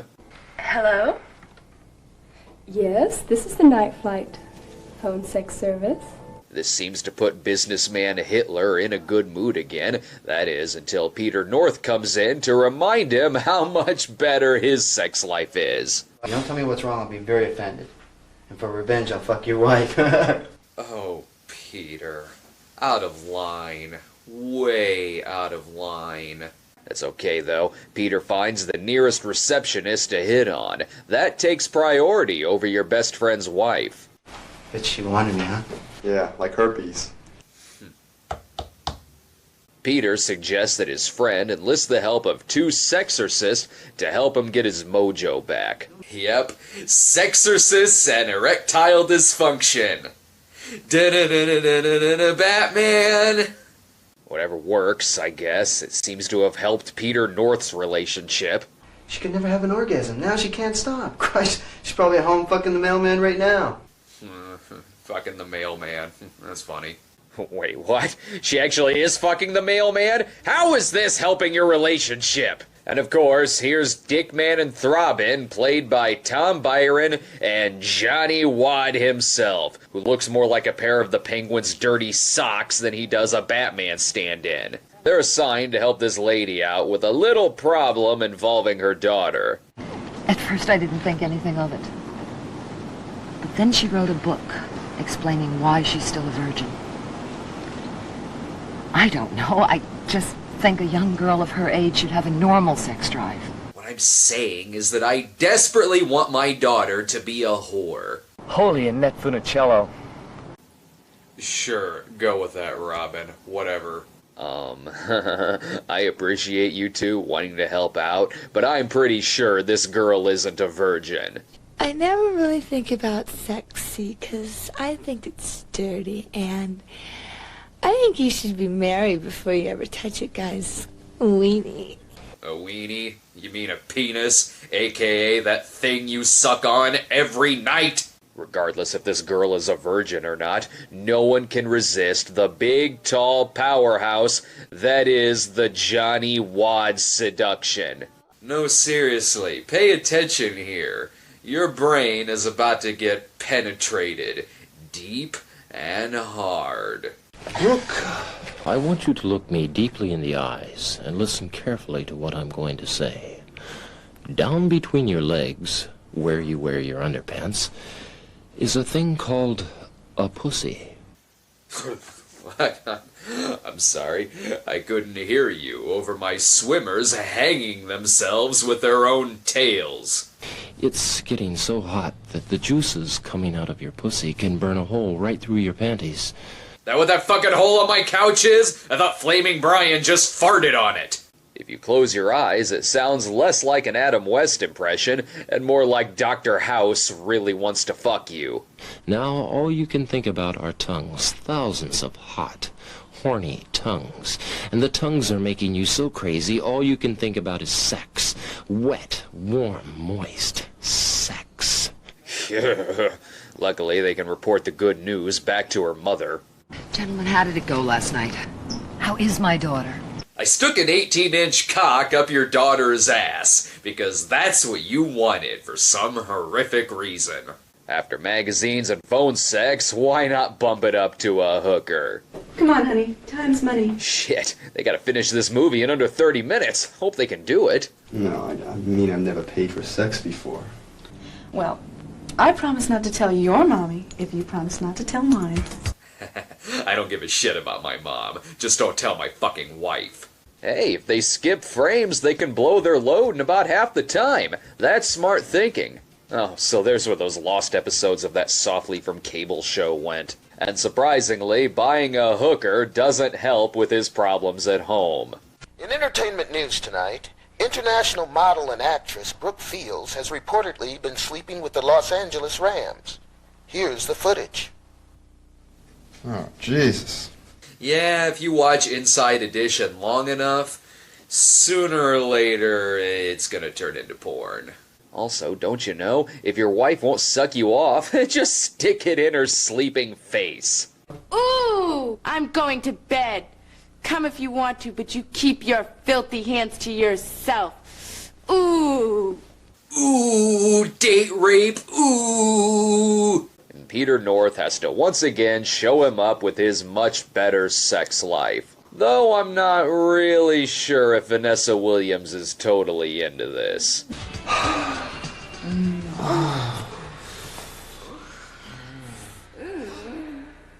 And with that, Peter North's O-Face is lost through the waves of television. Good God, this movie's really boring. Jesus Christ! Well, we're finally at our plot point. Dickman and Throbbing helping with his marital life. Well, it'll cost you $2,000 each. Oh, of course. I have it right here. Why do you have that much on you? What are you gonna say when Fat Joey the bookie turns up at your door looking for his money? Turns out his wife is also a virgin. Again, cheah! And Dickman and Throbbing must be the first ones to fuck her. Dickman? Throbbing? Stop doing that! Oh good. Flop Sweat Johnny Wad is what I want to see when I first wake up too. This looks like a job for Double penetration.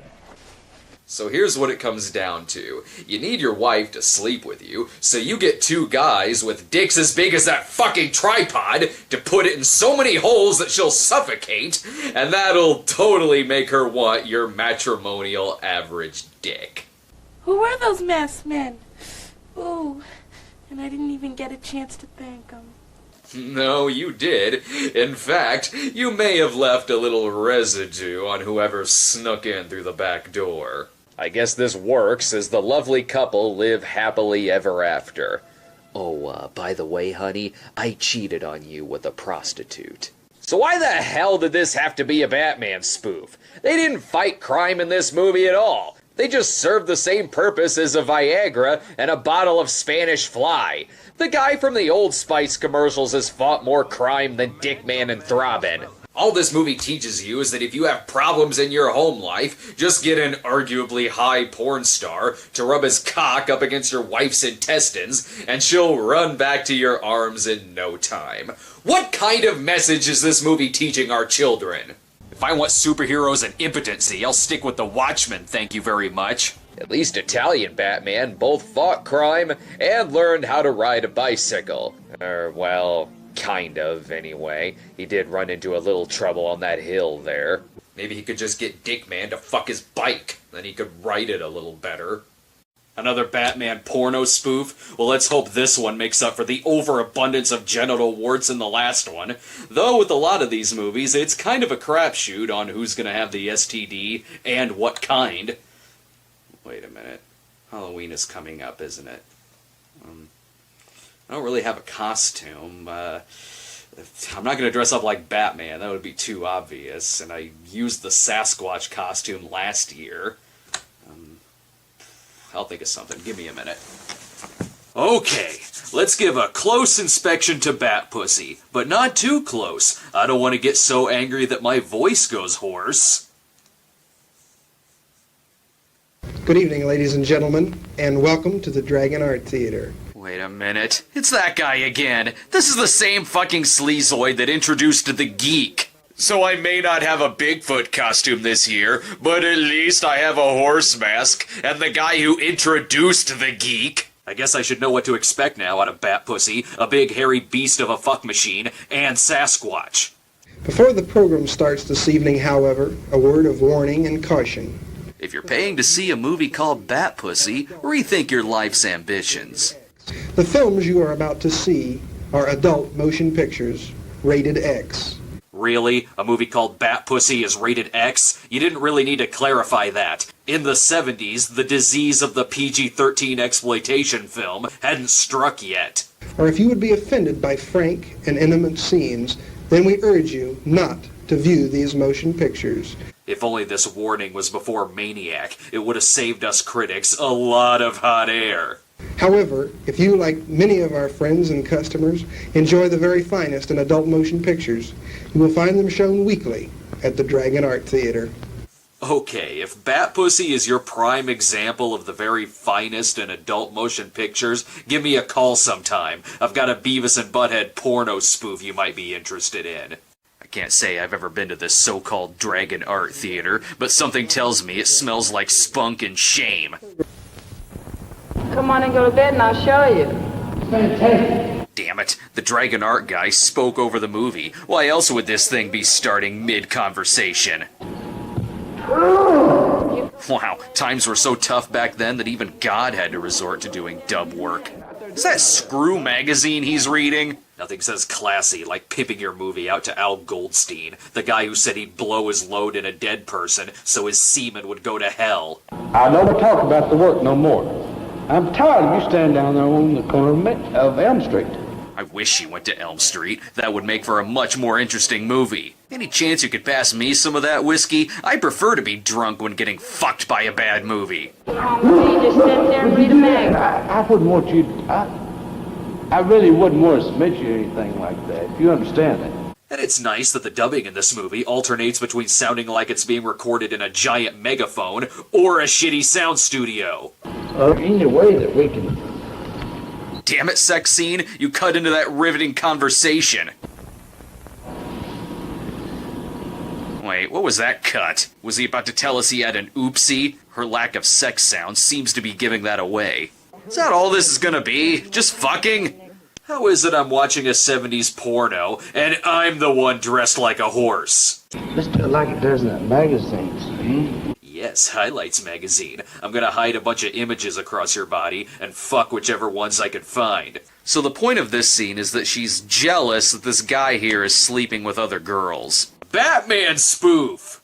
Oh, we gotta make some money somewhere. You ain't making none. You spend it on beer and girls and everything else. Have I been tricked into watching Tanya Harding's honeymoon video? Oh, it's beautiful. Yeah, I think I have. Meanwhile, at Bat Pussy's secret warehouse hideout... Okay, during that meanwhile, did you figure out that this was supposed to be a porno spoof? Dora Dildo, alias the mighty Bat Pussy...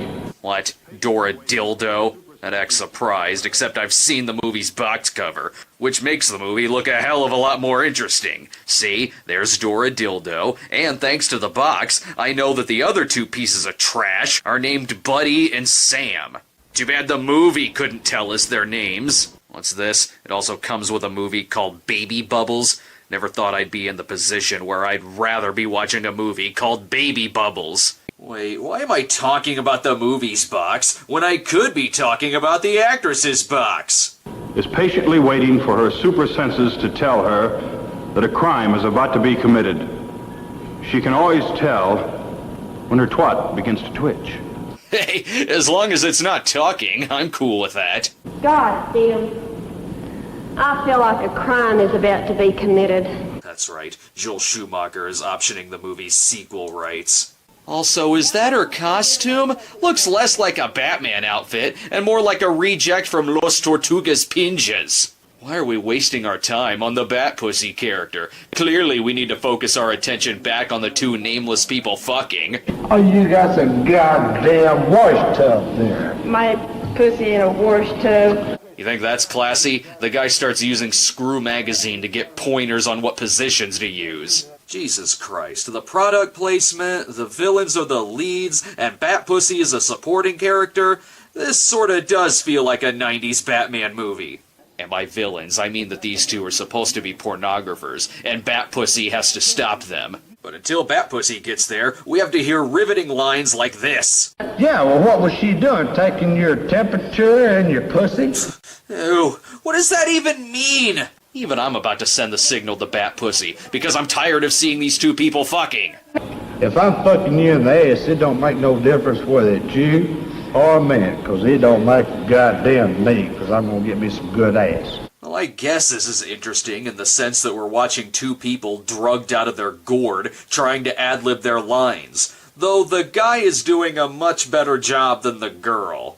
Shit. Shit. Shit. Now. Shit. Huh? Yeah. Wow. Oh, so that's what we've been waiting on. Bat Pussy had to take a shit first. Ooh, I can't wait to see what the Batmobile looks like. Oh, you gotta be kidding me. Well, at least Bat Pussy's balls look safer than Italian Batman's. Isn't one of the points of the Batmobile supposed to be to get Batman somewhere fast? This bouncy ball actually seems like it's making our hero go slower. Look, she even falls off the thing. At one point, she just gets off and starts running, which is a lot faster. Oh, that's why she's running. Forgot about the post-shit piss. And if the bouncy ball is meant to confuse the enemies, I don't think it's working, as this mugger appears not to give a shit. So why not just beat him over the head with it?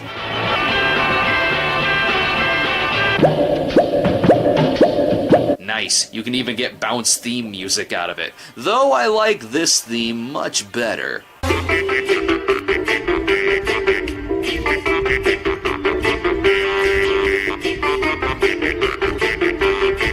Unfortunately, we have to get back to this guy's balls. He spends most of the time trying desperately hard to fuck her in the ass. See, we're gonna sit down here.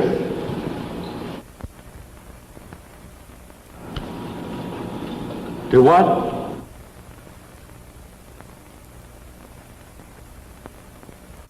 What the fuck was that? Was he getting direction from the movie's director?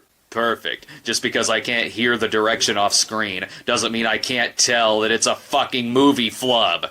And you can always tell when you're working with professional porn stars, when the actress has to whisper to the man how he should fuck her. Any more magical lines before we cut back to Bat Pussy? Darling, you've got the biggest puss in the world. That's a compliment?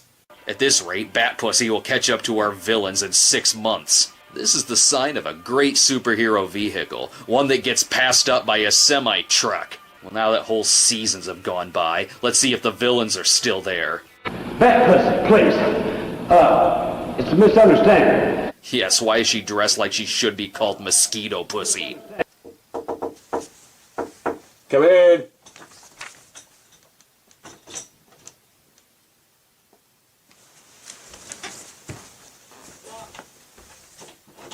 Horse! I can hear You're recording. Horse! Hey, you got any cheese? What's Bat Pussy's mode of attack? Why, she joins in, of course. If you can't beat 'em, join 'em, where you can still technically beat 'em. Hey, if you can't fuck, get out of my bed. Okay, then you should all get out of bed. And if you need more proof that this is just a bunch of drunk people fucking in a room, at one point, he gets the title character's name wrong. Batwoman. Bat Pussy. Bat Pussy. And then he accidentally knocks Bat Pussy out of bed and flashes a very concerned look to the director. Get out! Hurt. Huh? That hurt? Fuck me, buddy. Fight me. Oh, shit. That hurt. By the way, this is the rest of the movie. Bat Pussy finds them at the half-hour point, and they all fuck.